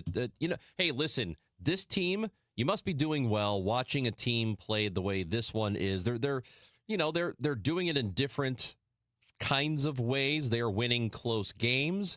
They are winning late. They are coming from behind to win. It's been really impressive to watch what they've done so far. And when you look at the weekend where they dropped the 3 with Seattle, 2 hits could have won 2 out of the 3 games. Just 2 hits, not 2 hits in each game, just 2 hits. Somewhere here, somewhere there. That's how close it's been. But I've had more fun with this team than I've had in a long time. It's great going to the ballpark, being around the clubhouse. The players are just enthusiastic about getting to the park, getting better every day. That seems to be the mission that they're on this year. Development is a key, but it always helps to win a little bit while you're developing, and that's what they're doing. John, I'm glad you used the word fun because that's how I feel this year. I feel like this team is really fun to watch, and as you mentioned, some of the reasons why, a lot of it can be attributed to the enthusiasm of youth and the different way that these players have been driven to perform. And having a J.J. Wetherholt personality and talent step into the mix, you can't discount what he has meant to putting a charge into this team and getting off to such a great start. And I'm glad you're being honest with me, Amy. That's good. Usually you can't. I know. Right. It's mainly for you, John. A lot of times I'm a little sus, but with you, I'm always honest. Bit of a liar, but with you, I'm honest. But this team has been fun to be around. There's no question. I mean, with frustrations, there's still some areas they're trying to iron out with the starting pitching and with the bullpen. And Brule has been used a lot, had a rough outing last night, but we saw some encouragement after giving up a home run. Swanson struck out the side. That was good to see. Ryan Fernandez the night before, just incredible how he landed the slider and got back to what made him the pitcher that impressed us 2 years ago. And if he continues to pitch like he did a couple of years ago, he'll fill a role that has been left open by the move to the rotation from Kyle Leahy.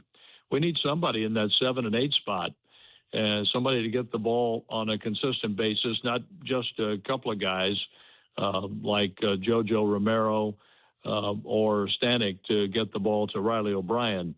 And that's what I see as some improvement. Swансon's getting better. Fernandez looked good. And I like what I saw from Soriano when he closed out the game on Monday night.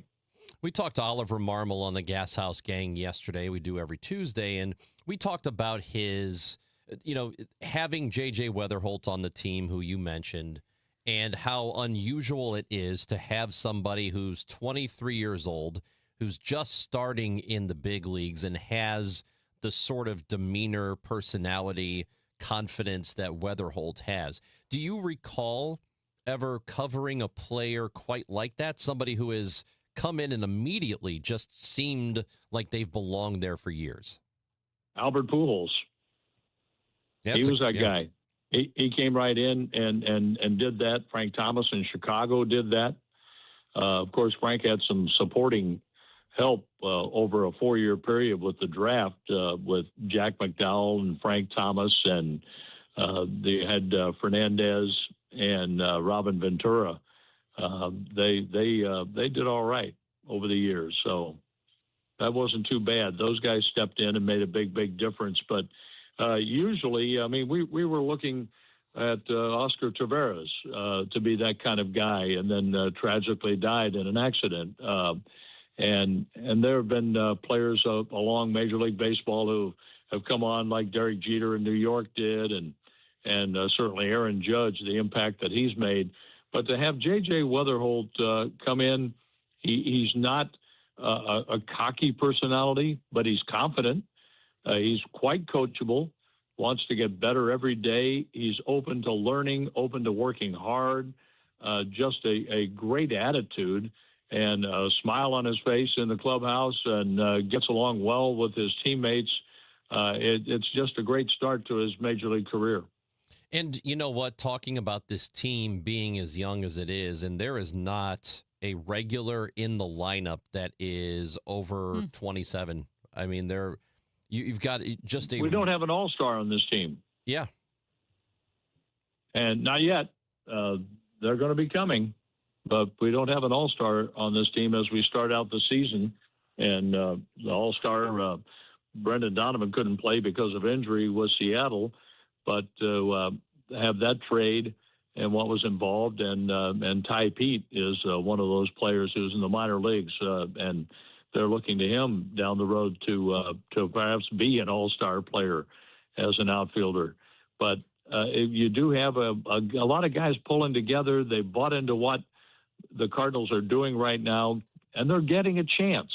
And I remember being in the minor leagues in Louisville back in the early 80s, and we had a couple of guys. Rick Ownby came over from the Mets, and we had Kurt Kepshire, and both told me, if we make it, it'll be great, but we want a chance to make it. And they presented themselves with a chance, and they did play some in the big leagues, and they were able to achieve that goal in their lives. But to stay at the big league level, that's another story. And to make the adjustments and go day to day, it takes the kind of mentality and the kind of approach that we're seeing from Jordan Walker, how he's heating up again. He's making those adjustments. Weatherholt makes those adjustments, and so does Jose Fermin, one of your bench players. Look at what he did Monday night. Comes off the bench, gets a base hit when the Cardinals couldn't buy a hit for 20 outs. And then they finally got the line moving in the ninth inning, and Fermin finished it off with a 2-run double. But it takes contributions from everybody on your roster. You can't rely on 2 or 3 people, or you're not going to win many games. John, as you mentioned, not an all-star on this team, not yet. No regular in the lineup over the age of 27, but the youth has been fun to watch. Is this the first time you have been, close, worked with, broadcasted a team like this, or does this team remind you of something you've seen in the past in your career? Well, one year the White Sox tried to go with a youth movement and didn't quite have the talent level. And you have to remember, this is a young team, but we have players on this team who have Major League playing time. Burleson has been here a while. He hit his first home run in the game that Albert hit 699 and 700 in L.A. Mason Wins, a Gold Glove shortstop. And Nolan Gorman has been around a while. Pedro Pajes has his feet on the ground behind home plate. We have Victor Scott II and Jordan Walker, who have been around big league clubhouses for a while. The guys the White Sox tried to put in there, they said the kids could play. I got in trouble for saying in May, no, they can't. and poor Frank Thomas was right in the middle of a lineup with no protection. And until they brought in a few big league bats, his average didn't go up. Finally, it did. But he struggled there for a while because he didn't have any protection. the Cardinals are in much better position than that because they do have some players that they thought enough of to draft in the first place or to trade for, and here they are getting a chance to perform, and they want to find out if they can perform. And they're off to a good start. We still have a long way to go, but I like the way this is trending. We have a listener, John, as we say goodbye here, who says that... goodbye. Well, no, hold on. Wait. The texter says that we need to let you know that you are an all-star broadcaster. So there is an all-star on the team. Well, that's very kind. Isn't it? That's very kind to say. And I've been lucky enough to work 19 or 20 all-star games, but never felt like I was selected for the all-star team. So thank you. See, we have some nice people around here. I feel I'm just lucky and happy to be here along for the ride because we are the broadcasters and we are the link between the players and the fans, and we don't take that lightly. Well, that's something I've never overlooked over the years because when it comes time to call the first pitch of the game, those fans are relying on us to paint the picture for them and give them the story and tell them the score often enough. I remind myself, I don't think I've given the score in a while, so I need to give it more often. Even if we just said the Cardinals lead 3-2 in the fourth, in the fourth inning, the Cardinals have a 3-2 lead. Even if we did that the whole time, we're providing a service, and that is the most important thing. But to have that link with the fans and to have that friendship and to have their trust means everything to, I know, everybody in our booth. Well, it's an enjoyable broadcast. Really love listening, especially when the Cardinals are doing well. But either way, it's fun to have it on the radio here. And you can listen to John Rooney, Rick Horton, Mike Claiborne. Call the game is 5:40, 4:45 for the pregame show. John Rooney. I hope. The weather says maybe a break about 8 o'clock. So, all right. One of those. Well, hopefully all that not. weather that went through St. Louis, it's over here now. So, stay dry. I love it when they say on the air, we have weather today. Well, we have weather every day, but it's to what degree, good or bad. That's and it's not real good right now. Well, stay indoors. I will. I'll stay dry. All right. Okay, We'll see you, John. Okay. Take care. Talk to you next week. Bye-bye. John Rooney, voice of the Cardinals. That's right. 4:45 scheduled pregame, 5:40 first pitch. Hopefully the rain will cooperate. Well, the weather will cooperate, and we won't see a whole lot of rain tonight. In Pittsburgh, 3 of 4 against the Pirates. Major Garrett joins the show at 11 o'clock. It's here on the Chris and Amy Show on KMOX.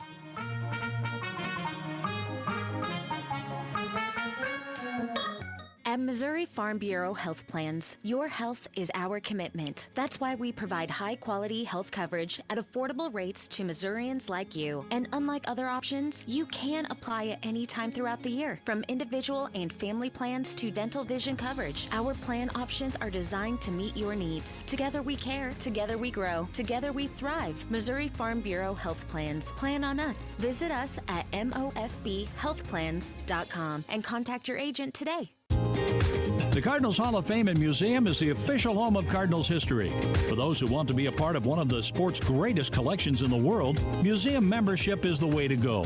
Cardinals Museum membership provides unlimited admission for 1 year, exclusive Hall of Fame bobbleheads, discounts, ticket offers, and more, in addition to supporting exhibit design and artifact restoration. There are a variety of membership levels, including our ultimate level of membership. For more info and to join, go to cardinals.com/membership. Each year in St. Louis, 10 women are recognized for volunteer leadership that changes lives. They support families, strengthen communities, and create opportunities where they're needed most. Join us Tuesday, May 19th at the Ritz-Carlton for the 2026 Women of Achievement Awards Luncheon. Celebrate their impact and be part of a tradition more than 70 years strong. Reservations available at WOASTL.org. For more information, go to KMOX.com/events. Hey, Mom, now that I have an after-school job, I think I want to buy a drum kit. Okay, Rockstar. Let's look at your account. When kids start making money, Chase has easy-to-use tools and expert bankers to help them learn how to manage it.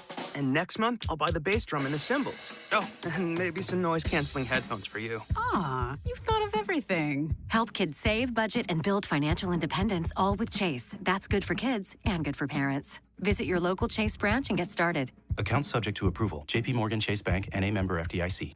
This is the story of the one.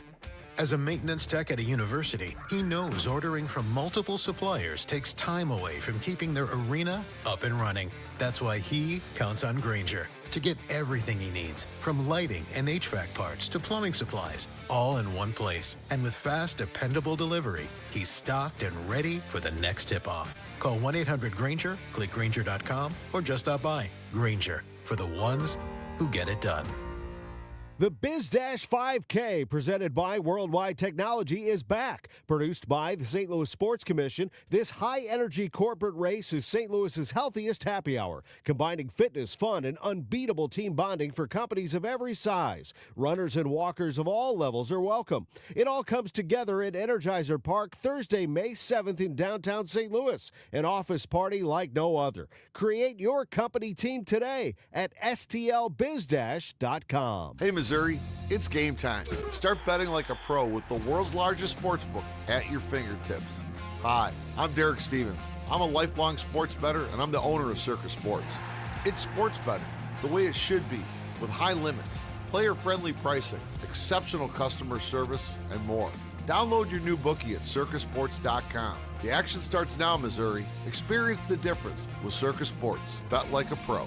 Must be 21 or older. Gambling problem? Call 1-800-GAMBLER. Why would life-saving care require a membership? In a real emergency, are you reaching for your wallet or your phone to call 911? And what if the member helicopter isn't the closest one? What if they don't carry blood on board? What if those differences matter? They do. Arch Air Medical Service is proud to serve Effingham and surrounding communities with life-saving air medical care. Our highly trained crews deliver advanced medicine in the air, because when seconds count, capability matters more than a card in your wallet. Plus, we're part of Air Methods, the nation's largest air medical provider. Worried about cost? Here's the truth. The No Surprises Act protects patients with private insurance from unexpected out-of-network air ambulance bills. You'll only pay your in-network copay, coinsurance, or deductible. If you have Medicare or Medicaid, similar protections apply. Providers cannot bill beyond those limits. That means no air medical membership is needed. Learn more at airmethods.com. Copays, coinsurance, and deductibles are set by insurance providers, not Air Methods. Terms and costs may vary. Contact your insurer for details. The Chris and Amy Show on 104.1 FM, KMOX. All right, so we have a real problem here in the studio. At least I think we do. Well, we obviously do. It's just identifying which one. Yeah, well, here's the problem. So our producer, Matt, he comes. He's beside himself because he doesn't know it's about him. Well, he does now. Before the show starts today, he comes in here with a bag of grapes. Got a little Ziploc bag. Oh, I know what this is. And I don't know. I just asked the question. I didn't think I was going to get the answer I did. And I said, do you wash those grapes before you eat them? Oh, no. And he says, no. I know you're supposed to. Are you joking? No, he's not kidding. I'm like, what do you mean you don't do that? He's like, you think a little tap water is going to fix whatever? So then, does that mean you don't wash any fruit at all? No. Do you wash apples? No, I got an apple. I didn't run for 5 seconds under the sink. No, so you don't wash your fruit? It depends on the fruit. You know how disgusting fruit is and how many people have touched it before you've eaten it? So why is tap water the cure-all? It's not a cure-all. You're just rinsing off whatever was on it. Isn't that true for any fruit or any food ever? Okay, well, all right. You're not going to rinse a hamburger. Exactly. Why am I going to rinse one apple? Because you didn't grow a hamburger and pick it out of the ground and throw it in a basket in a truck. And 15 different people didn't touch the hamburger. In 2 different countries. So why shouldn't I wash it with hand sanitizer? Because that's going to kill all the germs. Well, here's the thing. To Matt's point, I wash the fruit. I wash my fruit. Of course you do. And what I do is I run it under the tap water, and I do a little scrub, sometimes with my hands, sometimes with a paper towel. Sometimes I'll just kind of paper towel scrub it, which I have thought, should I buy the fruit soap that they sell? Because they do sell fruit soap.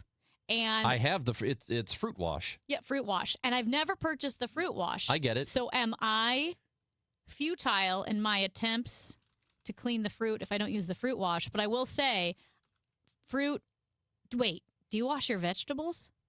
I don't really eat vegetables. So, well, here's what I scrub, and like potatoes, you have to use like a brush. Really? Yeah. The way I use the fruit wash is, you spray just a couple of sprays on the apple or whatever, and then you rinse it off, okay? I have done it before in a bowl where I've got a bowl of water and then I use the fruit wash and then, rinse everything off. And I have done that before and pulled the fruit out of the water and the water's like brown because of all the stuff Dirt. that was on Because the fruit. even if you're worried, you think, well, without soap, it won't clear off E. coli germs. Well, maybe not. I don't know. I feel like it does help. Yeah, it but does. it does get the dirt off. And there is often like dirt or dust. I just think it's gross. And Because you can almost, sometimes the grapes, I think, almost have a powdery residue.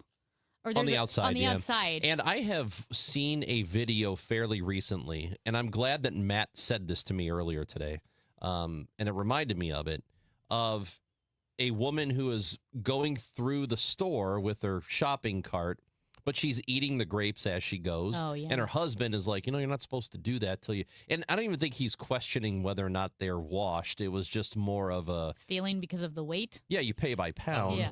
And I thought, why would you... There's no way that I would get a bag of grapes, even if they come in those little plastic bags or the ones that you just pick up and put in the bag yourself. No chance would I ever eat those without washing them first. Do you know It's what's disgusting. Interesting. I'm trying to think of how I washed the apple, but I had done this, I know in my 20s, which means I haven't done it in 20 years.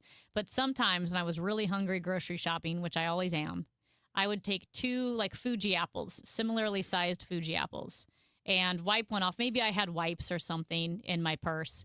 Wipe it off and eat the apple while I shopped, but then go to the checkout and say, can you charge me twice for this apple because I ate one? You can't wait till That's you so get through the weird. store. I've done that. That's that. weird. But I again, don't this was understand 20 people years who- ago. Why I eat crackers and chips while I'm shopping. I don't always get eat it. while I Why? shop. That's Why? so weird. Why don't people just wait till they get to the front or wait till they get home or even in the car? You could eat in the car. A bunch of people have texted in and said that you can make fruit wash with water, vinegar, baking soda. One person says baking Just soda baking and soda. water. I'm sure there are all kinds of things you could do, but you are also partly washing off pesticides if there happen Yeah. to be any on them. You know what my favorite things to do? It's just so gratifying. Is you buy like your apples and grapes and whatever berries, and you wash them and you let them dry. Especially, you got to let the berries dry. You don't want soggy berries, No. so you got to let them dry. And then you put them in the fridge, like in your little fruit containers, your bowls, and it's so fun. You just go in, so fun. Just grab a snack because they're ready to go. Versus like, oh, now I gotta wash it. I drink lemon water every morning. I scrub the outside of the I lemon do peel too. before I juice the lemon. Because you're cutting through it and whatever's on the outside. Yeah, and if you're it's- squeezing it, you're OCD. squeezing all that's of the... not OCD at all. OCD. That's just That's no, Howie it isn't. Mandel. No, it is not. Yeah. That's typical. That's like normal person behavior. Pesticides. Oh, here's every time there's an E. coli outbreak. This is from a texter. I wish the news would say it's not what's in the lettuce, it's what's on the lettuce. Wash your fruits and vegetables. Now, I did hear sometimes it is in the vegetable as well, but on makes sense. Another texter says my brother and sister-in-law sample the fruit before they buy. So does that mean they take a bite out of an apple Ugh. and say, well, that's not good. I'm putting it back. Amy. You can't sample all the fruit. No, you can't do that. Amy, did you return that free food you got? Yep, I decided I wanted it, so I walked in. I said, here, you gave me this. You didn't charge me for it. He goes, okay, well, I'll charge you now. I said, okay, and he charged me. Major Garrett, chief Washington correspondent for CBS News, was in attendance at the White House Correspondents' Dinner when that shooting happened. We'll get his thoughts on that, and there's plenty of other things to discuss with Major when we come back on KMOX. A cataract occurs when the natural lens in your eye becomes cloudy and hard. This affects your eyesight by darkening and blurring your vision. The only treatment for cataracts is to remove that cloudy natural lens and replace it with a new artificial intraocular lens. Cataract surgery is now one of the most common and successful surgeries. Hi, this is Charlie Brennan here in St. Louis. For cataracts, I recommend you call the doctor's doctors. Greg Birdie, Ranjan Malhotra, Robert Brusati, and Andy Royer. 314-966-5000. Ask these doctors about the light adjustable lens, allowing you to customize your vision after cataract surgery. The doctor's doctors, where the Brennan family has received its eye care for 30 years. 314-966-5000 in St. Charles, Sullivan, and 270 in Manchester. And at youridoc.com. You know that Big Bargain detergent jug is 80% water, right? It doesn't clean as well. 80% water? I thought I was getting a better deal because it's so big. If you want a better clean, Tide Pods are only 12% water. The rest is pure, concentrated cleaning ingredients. Oh, let me make an announcement. Attention shoppers, if you want a real deal, try Tide Pods. Stop paying for watered-down detergents. Pay for clean. If it's gotta be clean, it's gotta be Tide Pods. Water content based on the leading bargain liquid detergent. Wait, everything on this IHOP value menu is just $6? I told you it was amazing. A huge plate of pancakes, bacon, and eggs is just $6. Wow. There's also French toast, a ham and cheese omelet, and oh, they got a BLT and fries now. Okay, we're coming here every day. You don't have to tell me twice. Feast for just $6 with the IHOP value menu. $7 in some locations, available every day for a limited time at participating restaurants in the U.S. Hours may vary. No substitutions. Not valid with other discounts or promotions. Prices may vary. Many times, a person hires a law firm after an injury without doing research. It can be a big mistake or not. Sometimes, after you have hired a certain lawyer, you realize you made a certain mistake. But guess what? Just because you hire them doesn't mean you can't fire them. I'm John Morgan of Morgan & Morgan. If you think you've hired the wrong firm, you may have. So do this. Google Morgan & Morgan results or visit forthepeople.com for cases just like yours. You may find that our full-service injury firm should have been your choice in the first place. Last year, almost 12,000 people discharged their law firm and hired us after further research. We became America's largest injury firm for a reason. Visit forthepeople.com today and let's get started. Or call Pound Law on your cell phone. Morgan & Morgan, for the people. The choice of a lawyer is an important decision and should not be based solely upon advertisements. Past results afford no guarantee of future results. Every case is different and must be judged on its own merits. The trusted voice of St. Louis. KMOX AM St. Louis. KMOX FM Hazelwood. Always live on the free Odyssey app.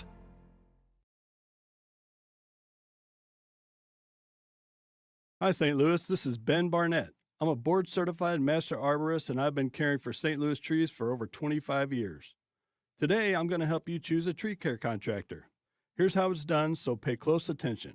First, call everyone you know who has ever done any type of outdoor work, including that cousin that used to sleep on your couch. Leave them all messages and wait around to see if they call back. Here's a hint, they won't. Now, post to all your social media that you are looking for recommendations for a good tree service. Now beware, because there will be hundreds of different recommendations. So you need to carefully go through each one, checking that they have the proper insurance, background checks, and even the slightest idea of what they're doing. Schedule a bunch of appointments, and when nobody shows up, get really frustrated and put the whole project off for another year. Or you could just call Timberline Professional Tree Care, 636-479-7475, or visit us online at stltreecare.com. It is now 11:01. I'm Debbie Monterey. We've got plenty of sunshine in downtown St. Louis. The forecast is coming. The Federal Reserve is expected to announce its decision this afternoon on what to do with interest rates. So at this point, it's pretty clear that they're not going to do much of anything, that they're going to hold rates steady. And there's also unlikely to be any change to their plans for the balance sheet, how they're rolling off some of the balance that they have on the books. That's Bankrate financial analyst Stephen Cates. He says the Fed wants to see the inflation rate around 2%, and that is not happening. Missouri could soon raise the speed limit on rural interstates and highways to 75 miles per hour. Chuck Farmer with the Insurance Institute for Highway Safety isn't a fan of the measure. First thing that happens is people go faster. As in faster than the posted speed limit. Typically, people will go 5 to 10 miles faster. Proponents say it'll bring Missouri in line with other states and improve traffic flow. Along with the advantages, you have to consider if you're going faster. Eventually, you or some driver is going to make a mistake. The faster you're going, the more serious it's going to be. The more likely somebody could end up dying. The Missouri Department of Transportation is not on board with this proposal either. Defense Secretary Pete Hegseth defending the Pentagon's record budget request on Capitol Hill. Hegseth told the House Armed Services Committee the record $1.5 trillion budget addresses the urgency of the moment and includes a 7% pay raise for the troops. This is a fiscally responsible budget. This is a warfighting budget. The committee's ranking member, Washington Democrat Adam Smith, called the Pentagon's budget request, which would be a 50% increase from the current fiscal year, hopelessly unrealistic. Is that money going to be well spent? We have every reason to doubt that. Michael Wallace, CBS News. Sunshine mixing with clouds this afternoon. It'll be breezy and cool with a high to 64. After some clouds this evening, it clears out later tonight, the low 44. Sunshine mixing with clouds tomorrow, high 66. Expect a couple of showers tomorrow night. Friday, times of sun and clouds, quite cool, high only 61. From the Saliga Heating and Cooling Weather Desk, I'm AccuWeather meteorologist Joe Lundberg on 104.1 FM KMOX. It is sunny and 59 degrees right now in downtown St. Louis. The weather is sponsored by Overhead Door Company of St. Louis. I'm Debbie Monterey, KMOX News. If you need a new garage door, this could be your lucky day. Entries are now open for the $5,000 sweepstakes at Overhead Door Company of St. Louis. A winner will be chosen at random to receive $5,000 towards new garage doors, openers, or front entry doors of their choice. Enter now at overheaddoorstlouis.com. Chris Ranji, Amy Marks Kors. The Chris and Amy Show on 104.1 FM, KMOX.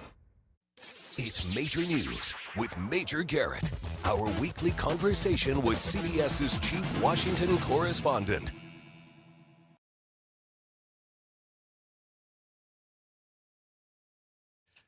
Changing things up a little bit here on the Chris and Amy Show. Normally on Thursdays, we talk with Major Garrett, chief Washington correspondent for CBS News, host of The Takeout on CBS News 24/7. You can watch or listen to that show.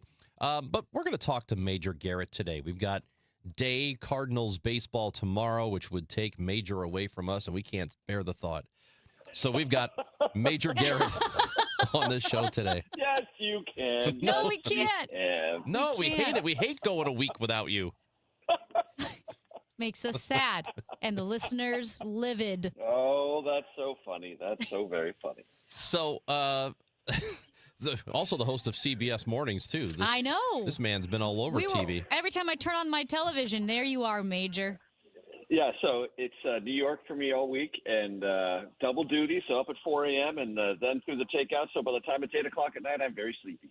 So, well, we hope you're getting plenty of rest and you can have more time to do that after this week. But you were in attendance. I mean, we saw you on video in the White House Correspondents' Dinner when those shots were heard. I mean, you heard them, you reacted to them, everybody else did. Now that it's been several days, what are your thoughts on what occurred there? So, point of clarification, I did not hear any shots. Oh, okay.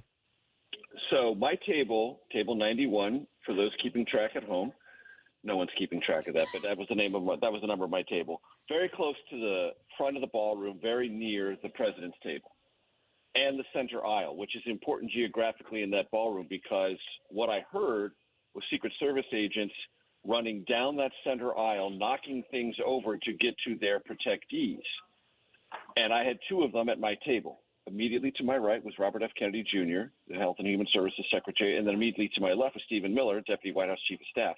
Both had immediate Secret Service coverage and people telling them to get down and to stay down. So I was hearing that and seeing that to my immediate right and to my immediate left. And because I am a print reporter at heart, I don't think in digital terms. I did not take out my phone and start filming as so many other people did. I was watching, observing, and also listening to Secret Service agents saying, get down and stay down. So I was a bit torn about what to do and how to have my head on a swivel.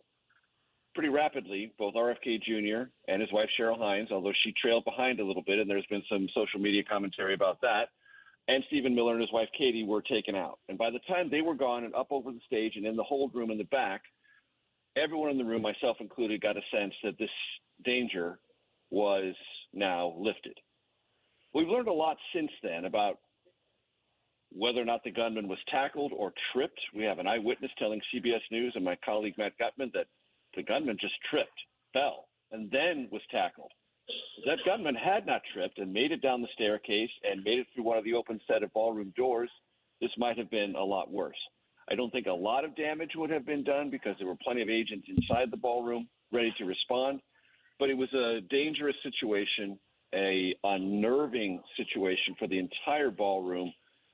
But one thing I would also say, and I thought about this a lot Sunday after the Saturday night.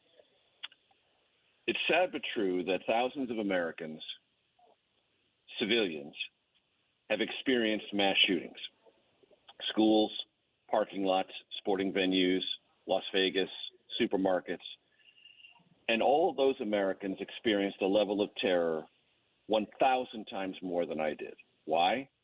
Because there was no one there to protect them. They didn't know if someone was coming, and they didn't know what would happen when those protectors arrived. I knew instantly in that ballroom there were plenty of people around to protect not just me, but the people sitting immediately to my right and my left. And therefore, this was a more protected environment. Lots of Americans who lived through, survived mass shootings, did not have that layer of protection, had no idea when it would come, and in all likelihood saw people wounded, saw people die, and smelled the gunpowder. None of those things happened to me. So my trauma, whatever it is, much, much, much smaller than lots of our fellow countrymen who have gone through much, much worse. Major, that room filled with reporters and journalists, and as you mentioned, you didn't hear the gunshots, but you were told to get down. Mm-hmm. Is there any takeaway from that about, what we could call the fog of war or the chaos of a moment, and how difficult it is to figure out exactly what's going on? Because people in that room were trained to figure out what's going on. Yes, and there was a tremendous amount of bad information spreading around that room in the immediate aftermath. I heard from people who were senior administration officials, and they had said that they'd gotten this from other people within the White House, that the shooter was down and dead, and that there was a second shooter. Then there was 1 shot, 2 shots, 10 shots. Lots of speculative information in the moment running rampant through that ballroom. And it's one of these reminders, reminder to me as a reporter, reminder to anyone listening to first assessments of something that's happened that is unexpected. There can be unintentionally bad information, and that's why it's important to take time to verify things, to get it from people who are not hearing it, but who saw it or who are gathering the evidence at the moment. And that's a reminder to everyone, especially now when things flow instantaneously. And we get a sense of the story even before the story is actually fully played out about what happened and how many shots, or this person, was that person down? Was that person shot and killed? Was that person arrested? All of that sort of stuff took a while to come to grips with and to get accurate. And I was reminded in that ballroom how slippery information can be and how bad information can ricochet at a rapid pace.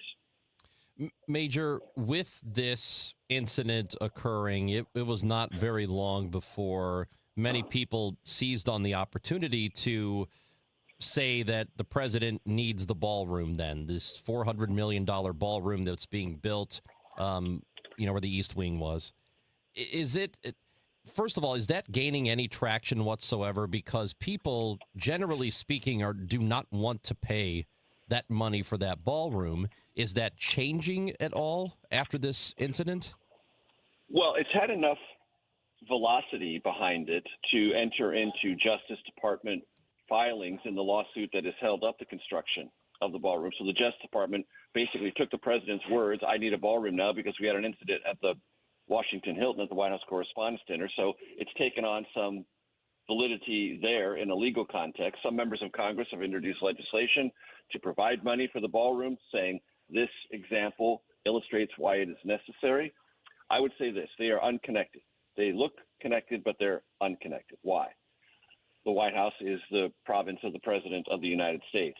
The Correspondents' Dinner is the province of the White House Correspondents Association. The president is an invited guest, but it is a private function conducted by a private nonprofit, the White House Correspondents Association, which, by the way, conducts this dinner to raise money, not for itself, but for scholarships for collegiate journalists. That is the principal reason the dinner occurs, and that's where the money raised by the dinner goes. I was on the board for 3 years. I've met the scholarship winners. It changes their life. That's what this whole thing is about. But it's a private affair. Also, 2,600 people attend, way more than the ballroom, even in its Trumpian dimensions, would hold. So this event would not be held at that ballroom because it's a private event and it's too big. So those things appear connected, but they aren't. Does the president believe the White House would be enhanced by a much more glamorous and larger ballroom that would prevent large events from being conducted outside, or large guest lists shrunk down to live and breathe more comfortably in the smaller, by comparison, East Room? Yes. But these two things are being leveraged one to another to enhance the idea that the ballroom is now an imperative, when it's still the same thing the president started from the beginning. I want it. I would like it. Give it to me.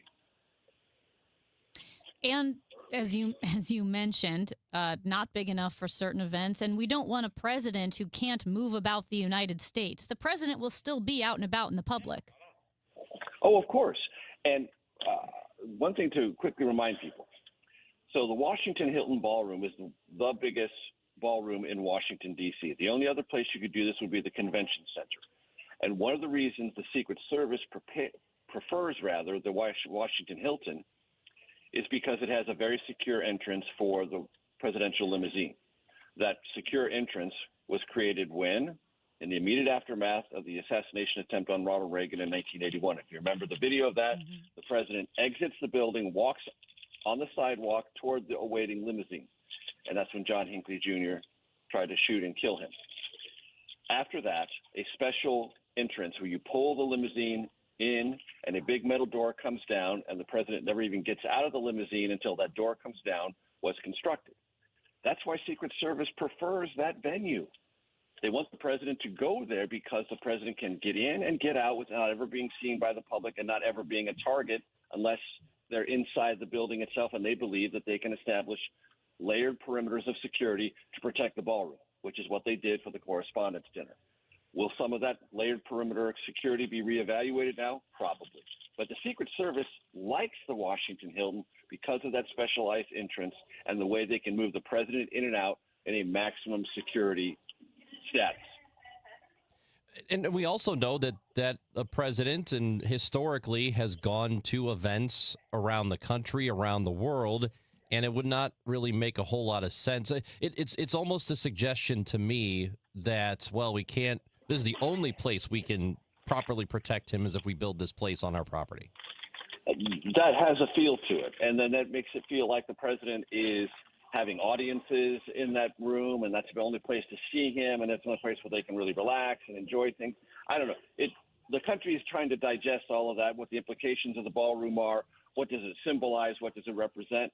I think that's a separate conversation writ large than, oh, we had this event at the Correspondents' Dinner. That means it's now an imperative to have the ballroom. They appear connected, but in rationally, they are not. Major, this is a hard left turn to the FCC, but the FCC has moved to review ABC's broadcast licenses. This is after President Trump and First Lady Melania Trump called for Jimmy Kimmel to be fired, and the FCC ordered Disney, which owns ABC, to file license renewals for its broadcast TV stations years ahead of schedule.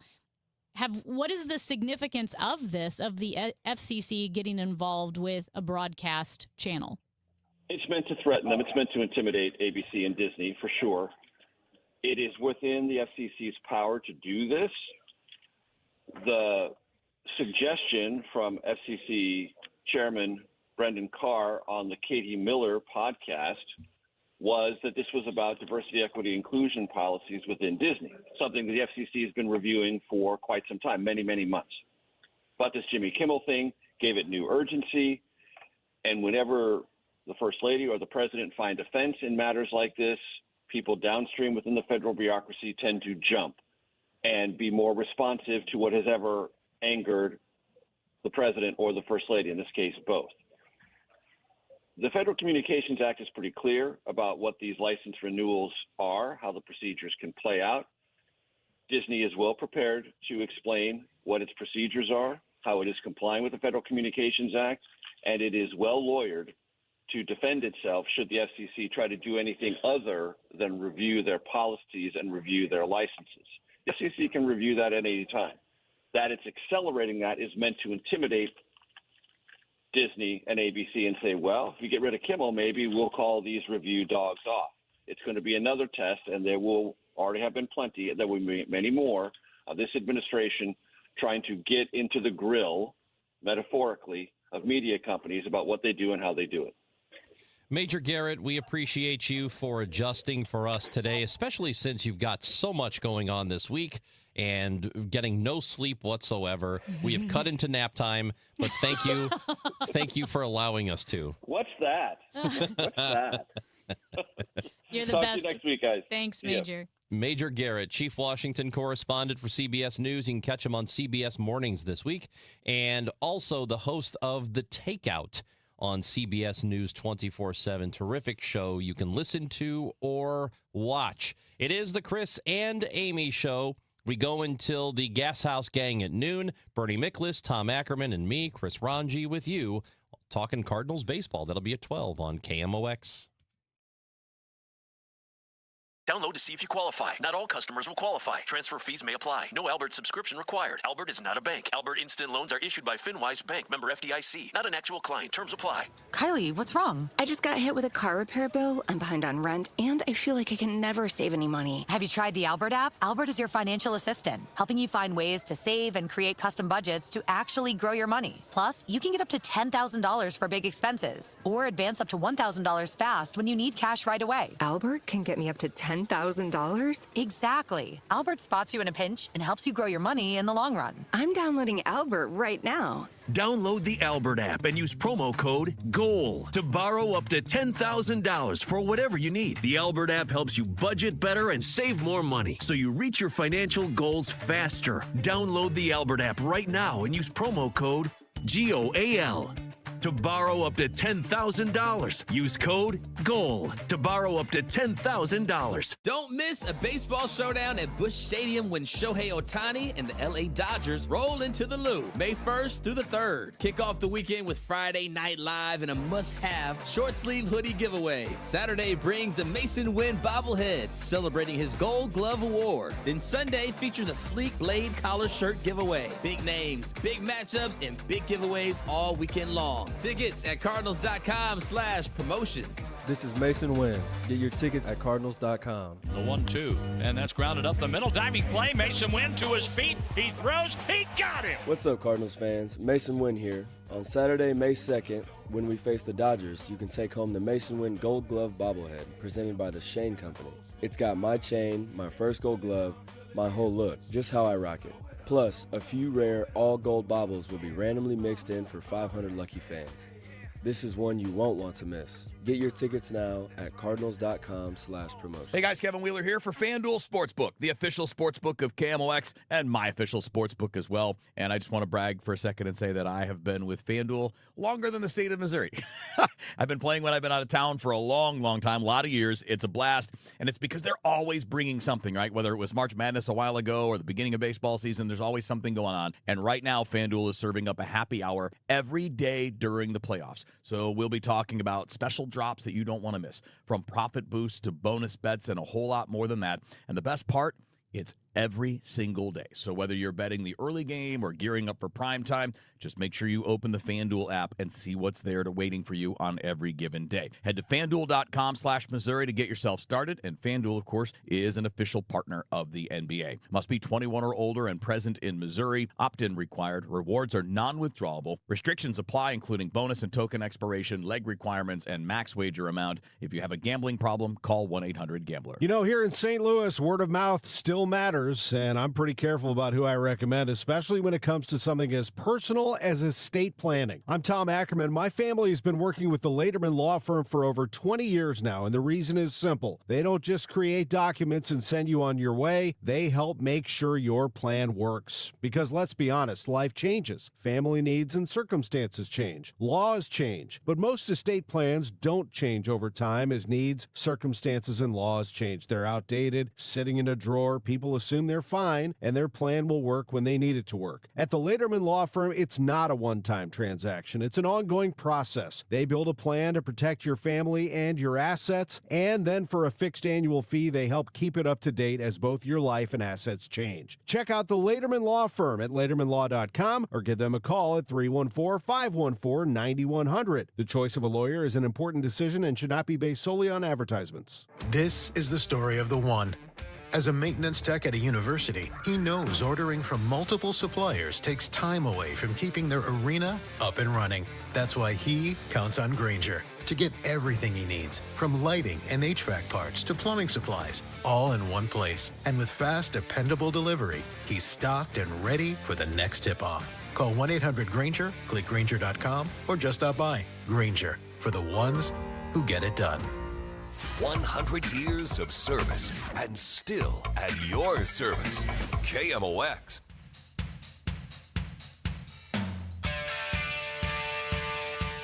Text messages to 314-436-7900. Voice messages, we take those on the Odyssey app. Odyssey app's where you listen to the show live. The station, Cardinals baseball, all live on that free Odyssey app. And text messages. And I think most people are pretty appalled with Matt Pajeski's refusal to wash his fruit before he eats it. You don't wash your fruit. I don't know if it's a refusal. This time it's like a time-sensitive thing. I'm running out the door. Then wash it as soon as... I need to grab an apple real quick on my way to work. Do you go to the store? Yeah. Where do you get these fruit items? You bring them home. Yeah. How about when you get home, you wash them all off? You know what you can do? So they're ready to go. You wash the grapes off, throw them in your bag with a paper towel that will help, soak up the extra water. But we need to address this. One texter says they worked with a lady who washed their fruit in a bowl with Dawn dish soap. Now, I think we're going a little too far. You don't have to use soap. Yum. Dawn is what you use to clean ducks that have been victims of oil spills. That's correct. Like, Dawn makes me want to clean waterfowl because Dawn is amazing. Dawn works suspiciously well, I would say. Probably a little too well. It probably works too well. And let me tell you what, if you wash your water bottle out with Dawn soap, you better rinse that sucker a lot. Yeah, because it's going to taste like soap. That's right.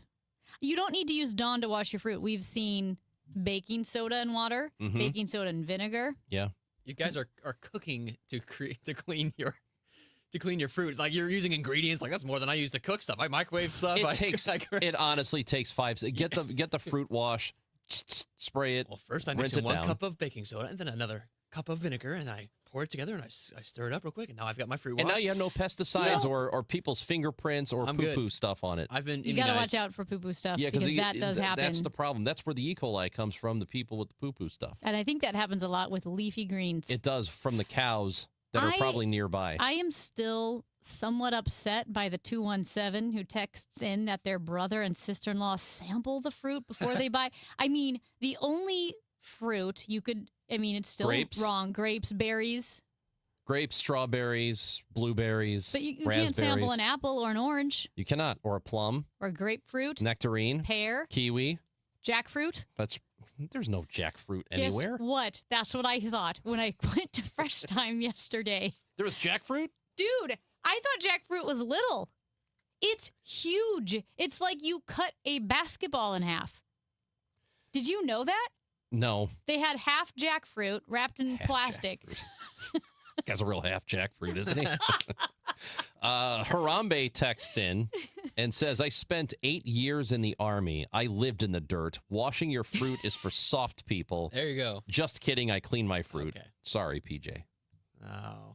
See? Harambe had you there. Yeah, he had you. You're finally thinking you had an ally. This one, I think you have an ally here.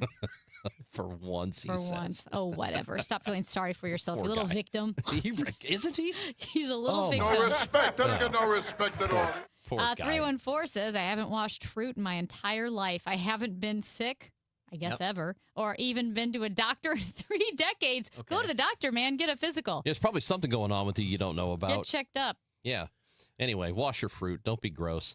Earlier today, we talked about the series of editorials that the St. Louis Post-Dispatch is putting out this week about downtown St. Louis and revival of it and how necessary it is that we bring back downtown St. Louis, because it's not in good shape, but also may not be as bad as you think in some of the areas. We'd like to know what you think about all of that when it comes to crime, when it comes to just stuff to do. Do you see bright spots in downtown St. Louis, or do you feel encouraged by progress that is being made? We would like to hear from you, so feel free to leave us a voice message on the Odyssey app, or you can text in or call in 314-436-7900.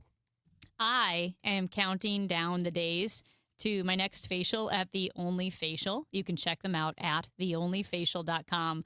I think this is the most fun I've ever had doing lives because I get to go to The Only Facial. I've been going as frequently as I can, which is about every 4 weeks. I can already see a difference with my skin.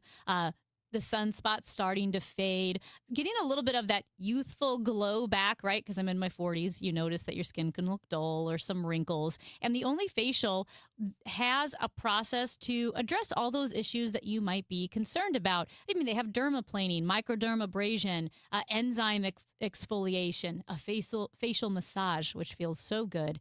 And it's not only taking care of yourself, treating yourself to a relaxing day, but it's also, investing in your skin, your face, which is so important for how we feel. And so there's a location near you. I highly recommend you check them out. University City, De Pere, Clayton, Sunset Hills, Frontenac, Creve Coeur, Streets of St. Charles, and their newest location in Edwardsville, $125 flat. That includes gratuity, so there's no stress. Book your appointment today, theonlyfacial.com. St. Louis is a baseball town, and the Gas House Gang talks Cardinals baseball. Ackerman, Ranji, Miklas, and Claves bring informed opinions and real insight. Smart baseball talk from guys who truly know the game. And every Tuesday at noon, it's All Access with Cardinals manager Ollie Marmol. Passion, knowledge, the best baseball talk in town. The Gas House Gang, weekdays at noon. We know baseball. KMOX. Straight Realty has always been an industry leader when it comes to commissions, so it should come as no surprise that the recent Realtor settlement has only empowered us to continue offering our sellers even better rates. We now list homes for only 2%. Hi, I'm Christina Straight, owner of Straight Realty. Call me, 314-441-4444. Why pay more than 2? You can also listen to my podcast on my website, straightrealty.com. Commissions are not regulated and are negotiable. Straight Realty is a licensed broker in the state of Missouri. Don't miss the Route 66 Centennial Festival at the Missouri History Museum, April 30th through May 3rd. Bring back memories of the Mother Road's stunning natural scenery and roadside attractions, and explore its complex history and impacts on communities across the region, featuring a concert by Sweetie and the Toothaches, a classic car show, neon display, food trucks, lectures, kids' crafts, and more. All activities are free. Schedule at mohistory.org/festival. Now, KMOX weather from the Saliga Heating and Cooling Weather Desk. It's gorgeous outside. Breezy, sunny, 62 degrees. About get a bit cloudier this evening. A high of 64. A low tonight of 44. It's time for a $98 AC tune-up. Honey, I found the one. Oh, I thought I was the one. Oh, you are, but this one's certified, background check, shows up on time, and can install all the ceiling fans. Heating, cooling, electrical, and plumbing. Trusted pros who do it right. Get ready to laugh out loud, St. Louis. The outrageous Broadway hit Spamalot is riding into the fabulous Fox Theater May 5th through the 17th. From the twisted minds of Monty Python, this Tony Award-winning musical brings you killer rabbits, dancing knights, and non-stop hilarity. It's the legend of King Arthur like you've never seen it before. More information can be found at KMOX.com/events. Tonight, the Cards, the Pirates. Ameren Total Access 445. First pitch 540. Cardinals Radio. 104.1 FM KMOX. You can leave us voice messages on the Odyssey app, as I mentioned. You can also, if you're streaming the show on video, we have a video feed that's live, Facebook Live. We're on YouTube. You find KMOX News. We're on YouTube there. And we're also on Twitter at Chris Amy KMOX. So follow us on Twitter. You can follow us on Instagram too, by the way, Chris Amy KMOX. We don't stream live there, but we are there, and you can see photos and stuff. So we have some text messages that have come in, and one of them says, we're talking, Amy, I should reset this, about the series of editorials the St. Louis Post-Dispatch is putting out this week, STL Today. And it's about downtown St. Louis and trying to, really tackle the issues that happen specifically downtown. And that this is a very important part of the region, and we need to foster it. We need to fix it. And there are ways to do it, though there's disagreement from different parties about how to do it or what the best thing for it is. But also that the city of St. Louis is not as dangerous as it's made out to be. Specifically downtown. They focused on the downtown area. We do have crime. We do have issues. We do have a lot of stuff that we need to solve, but there are people working toward it.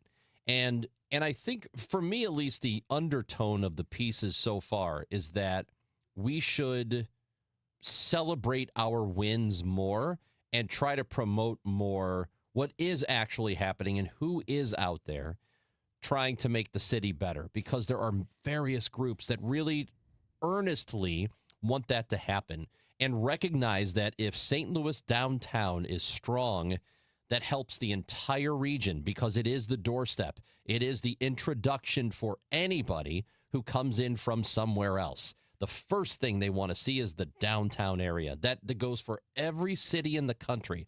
And if you have a weak downtown, that weakens the entire region. You got to be strong down the middle, just like any championship team. And again, just setting the table here, the Post-Dispatch was very specific that when they mentioned downtown, it's the 2 square mile stretch from the Arch Grounds on the east, Jefferson on the west, Choteau on the south, and just beyond Wash Ave to the north. And again... So basically where the Dome is. Mm-hmm. And again, I love the way they started their story. And if you missed the beginning of the show, I'll ask the question to you without Googling. How many homicides do you think happened in downtown and downtown west in all of last year? And the answer is... 2. It's 2. And so, again... Because I bet a lot of people would think it's 100 or 200. And I think, too, especially if you don't come downtown a lot, it's easy... I'm sure I did it when I was younger. Like before I worked down here, I've been working down here every day for the past 10 years. I probably used downtown and the city interchangeably.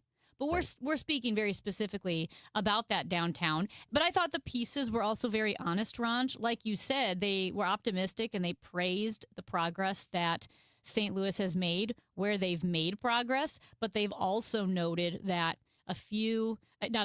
several shocking homicides or cases rightly stick in your mind, right? They should be shocking, and they are.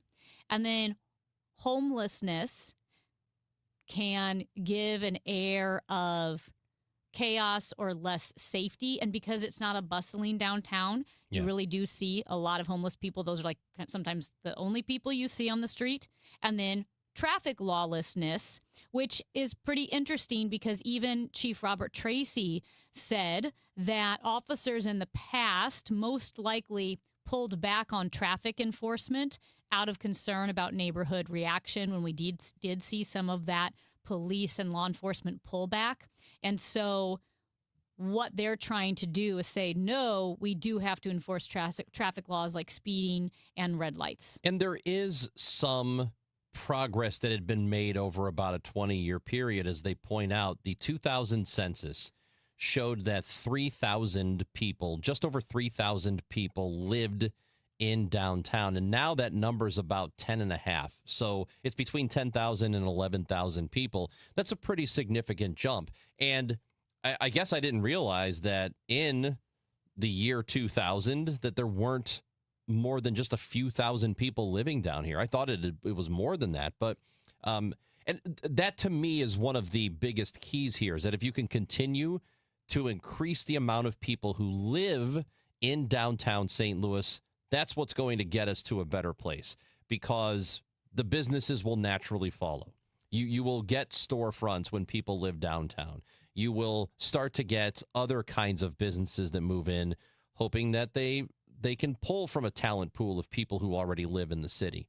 So that, to me, it's not the only thing, but it is one thing that we can do better. 314-436-7900. Brooks is with us from Fenton. Brooks, you're on KMOX. Hi there. I think it would help people going to the Cardinal game, for example, would have a much better impression if someone took a look at the corridor from 7th and 8th Street from Shodo down to the stadium.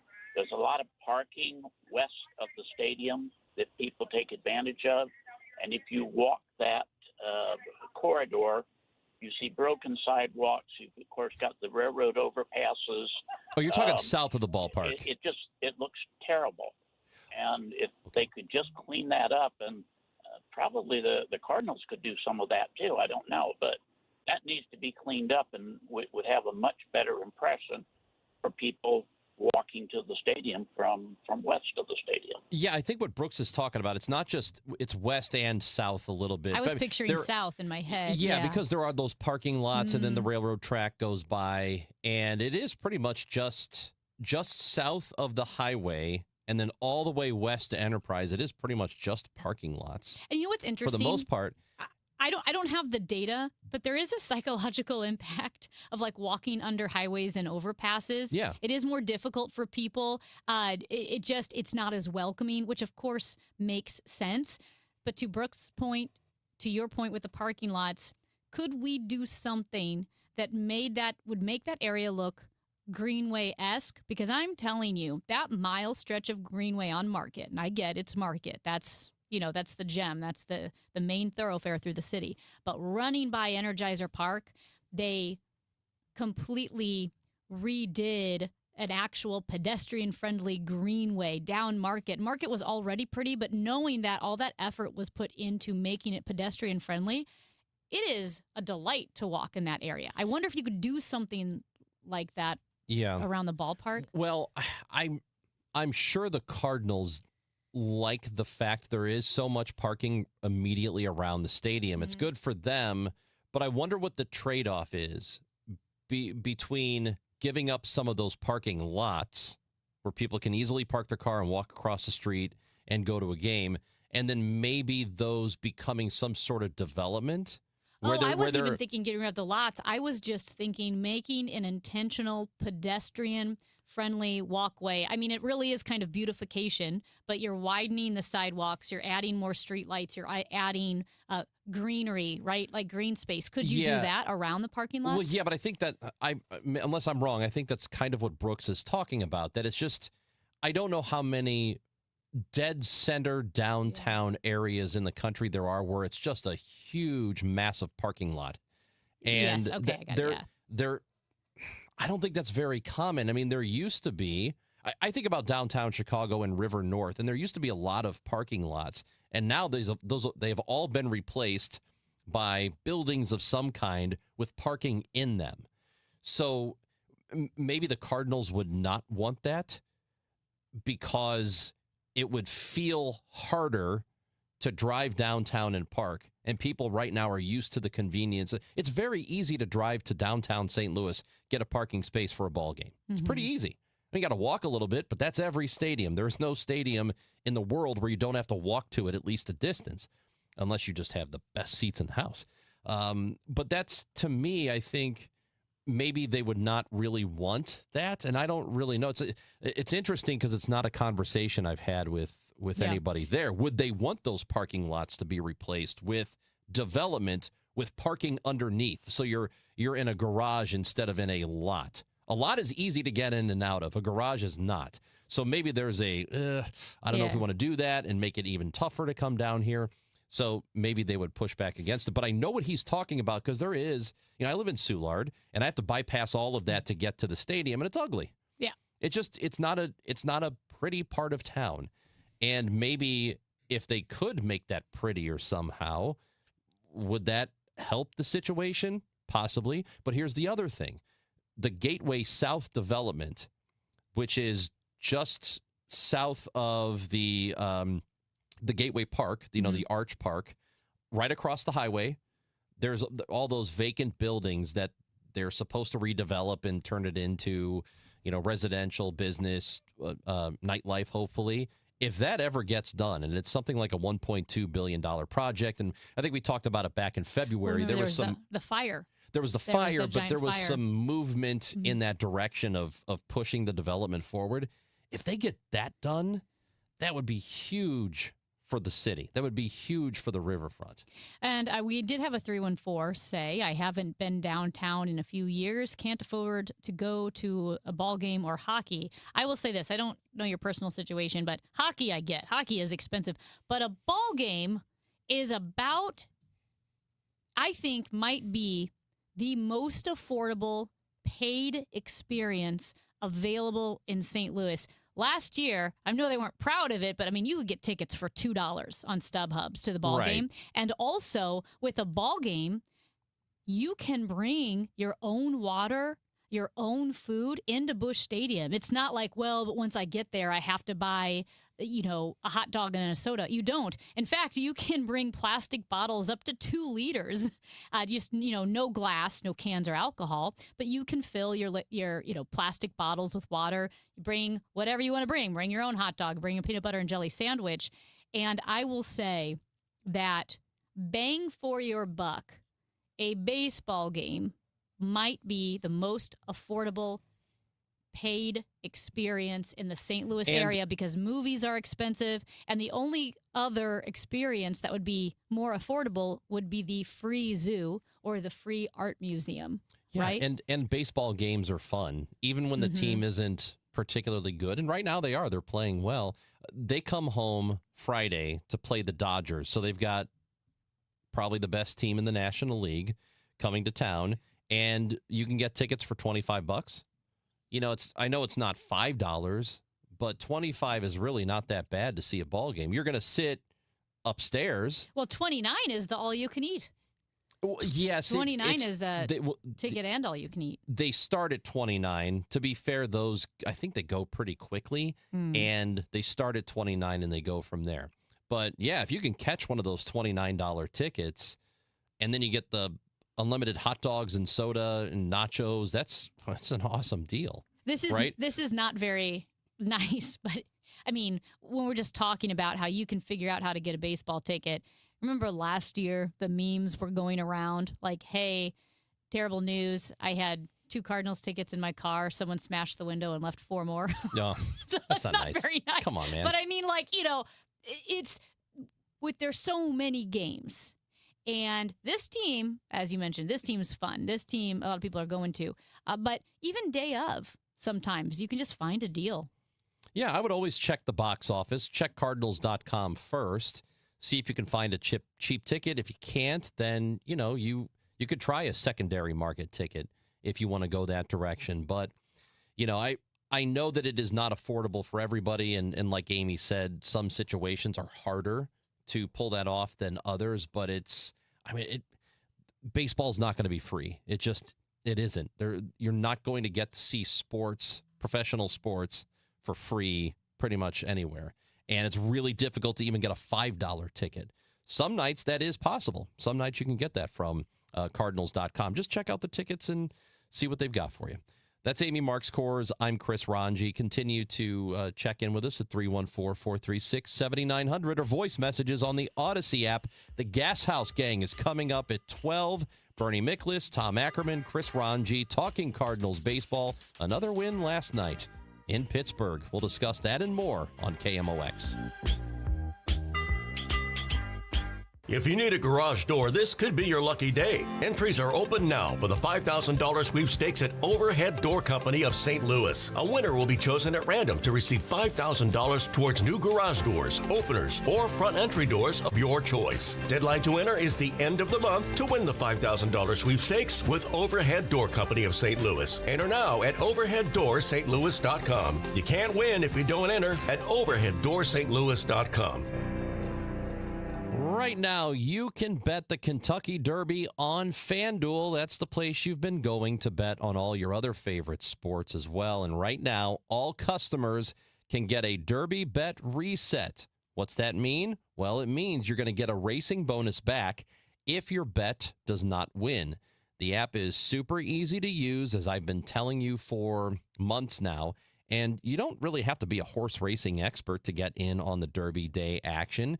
You know, just sprinkle a little in and have a good time with it. You can do that with the FanDuel app. Bet the fastest 2 minutes in sports. Get the FanDuel app at FanDuel.com/Missouri.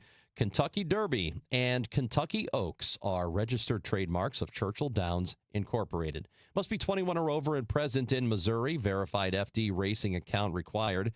Refund issued as non-withdrawable racing site credit that expires 9 days after receipt. Max refund $10 unless otherwise specified. Restrictions apply. See terms at racing.fanduel.com. Gambling problem? Call 1-800-GAMBLER.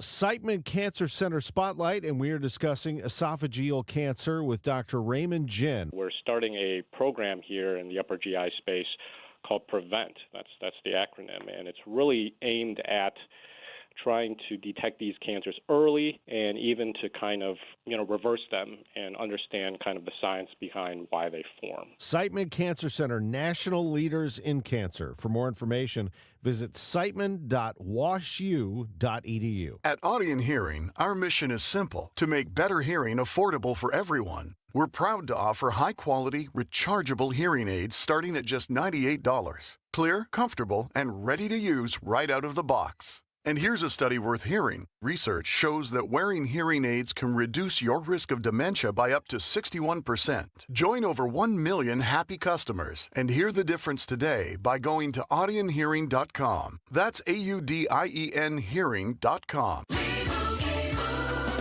And Doug. There's nowhere I wouldn't go to help someone customize and save on car insurance with Liberty Mutual, even if it means playing in a football game. Boom! 42! You're going down, Doug! Oh, yeah? Your price on car insurance when you customize and save is going down. Hey! Limu? What are you doing on their team? Only pay for what you need at libertymutual.com. Liberty, liberty, liberty, liberty.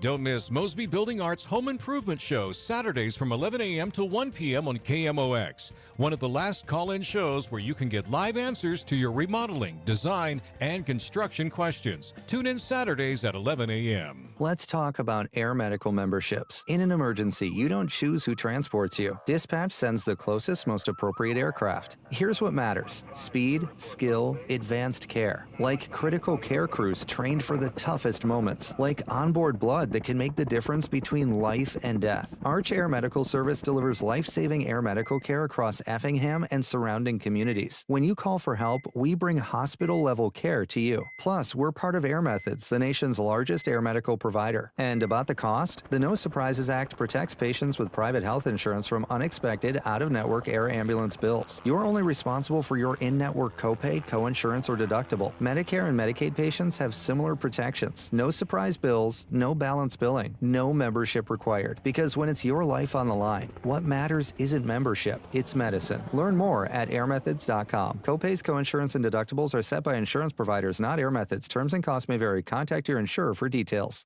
The Chris and Amy Show on 104.1 FM KMOX and the free Odyssey app. Amy and I have been discussing the editorial pieces in the St. Louis Post-Dispatch about downtown St. Louis. And, we all want it to be better, and there are various ideas how to do it. Some people have no idea how to do it, but they know that something needs to be done. And we take your calls and your text messages. Mike is in O'Fallon, Illinois, and is with us on KMOX. Good morning, Mike. Good morning. First of all, I just really like your show, and I listen to it quite a bit. Both of you do a great job, and so I really appreciate that. Dad? But on this, but on this topic of downtown and all, I think in many respects we're our own worst enemy, because all we want to talk about are the negatives. And I'm not saying there aren't any, but I don't know that they're much different than they are in any other city. And like you mentioned before, the violent or the murder rate, what was it, 2, you said? I mean, that's practically nothing. Just about everybody's got more than that. but we give this perception to people that you come down there, you're risking your life, and that's not the case. We need to talk more about the positives, I think, if we can. You know, man bites dog is the story, you know. Dog bite man, nobody wants to hear about, but we need to emphasize the positives as much as possible if we want to get people attracted to downtown. Well, Mike, and I'm not, Yeah, and we appreciate the call, and I completely agree with you. There are the city's got plenty of warts, and there are lots of things to fix and acknowledge. And I don't think anybody that is trying to push the positives is forgetting or ignoring the stuff that needs to be fixed. We all know it's there, but we can't just, as a city or even a region, we can't just say, oh, that's downtown for you. That's just a big old problem, and we're not going to fix it. You know, we can't have that attitude. And we can't just assume that nobody is trying to do anything about it, because there are a lot of people who do want it to get better and are working toward that. You know what's interesting, and one of my favorite things that Thomas Abt has said in the past, I mean, because like I said, we've been talking to Thomas Abt for years now. Charlie Brennan and I had a crime summit back in 2019, and Thomas Abt came in town for that. And when we say St. Louis gets in its own way, it really does. Because here's the thing, cities have crime, yes. But, and this is what Thomas Abt said too, St. Louis is not special. We're not special in the sense that, well, our crime is special, and we have to, you know, what works for other people might not work for us, and we're going to get very political, and we're going to argue, and it's just going to turn into more studies and more studies. No, it's crime, and there are what you call hot people or sticky people, right? The sticky areas, the hot areas where the crime happens. It's a very, very small number of people. I loved what we talked about with focused deterrence, community outreach, and cognitive behavioral therapy. That has proven to work in Oakland, in Baltimore, in Boston, and it's going to work in St. Louis because we do tend to separate ourselves like we're extra special. We're going to be harder to fix. Right. Which is not necessarily true. It's not true. We're not that special. As the piece pointed out, and it actually, at one point, and I don't remember if it was yesterday's or the editorial day before, touched on something that I have said a number of times, and then Mike, who just called in, said the exact same thing, is that we're kind of our own worst enemy here when it comes to the situation the downtown area is in, is that we perpetuate how bad St. Louis is, maybe more than people from the outside do. Because we have talked to a number of visitors, and we just read the story from the guy, was it The Guardian or the London Times? The Times, from last week, who came through, stayed in St. Louis for a little bit, and wrote about the city like, hey, this is a pretty good place. And this is a guy from London. You know what's interesting? I took it for granted when I was reading his many praises of St. Louis, from the Arch to AB to None of the Above to Scout to the Central West End. He never once mentioned crime or reputation of crime. I don't think that word was mentioned in his story. See, and that's interesting, is that we do have a higher crime rate than we should have, but it really isn't effectively a worse, more dangerous city to be in than a lot of others around the country. But we act like it is just, oh, don't ever go there. Don't ever go downtown. And St. Louisans, or people who call themselves St. Louisans who live outside the city, perpetuate that maybe more than anybody else in the country does. And I don't know how we move away from that and change that perspective, but we kind of need that to happen too. There are a number of things that need to take place to get these improvements right, and it's going to have to be an all hands on deck kind of thing, I believe. That's Amy Marks Kors. I'm Chris Ranji. We are done for the day. Well, I'm not. I got to stick around and do some. I shouldn't say gotta. I get to stick around for the Gas House Gang with Bernie Miklasz. You have to and you get to. That's right. I have to and I get to. Bernie and Tom and me, we will be here with you talking Cardinals baseball and more in just a few minutes. But if you missed anything on this show, you want to hear interviews, segments, full show, all the podcasts available for you on the Odyssey app, KMOX.com, or wherever you get your podcasts. Goodbye. We'll see you tomorrow at 9 on KMOX.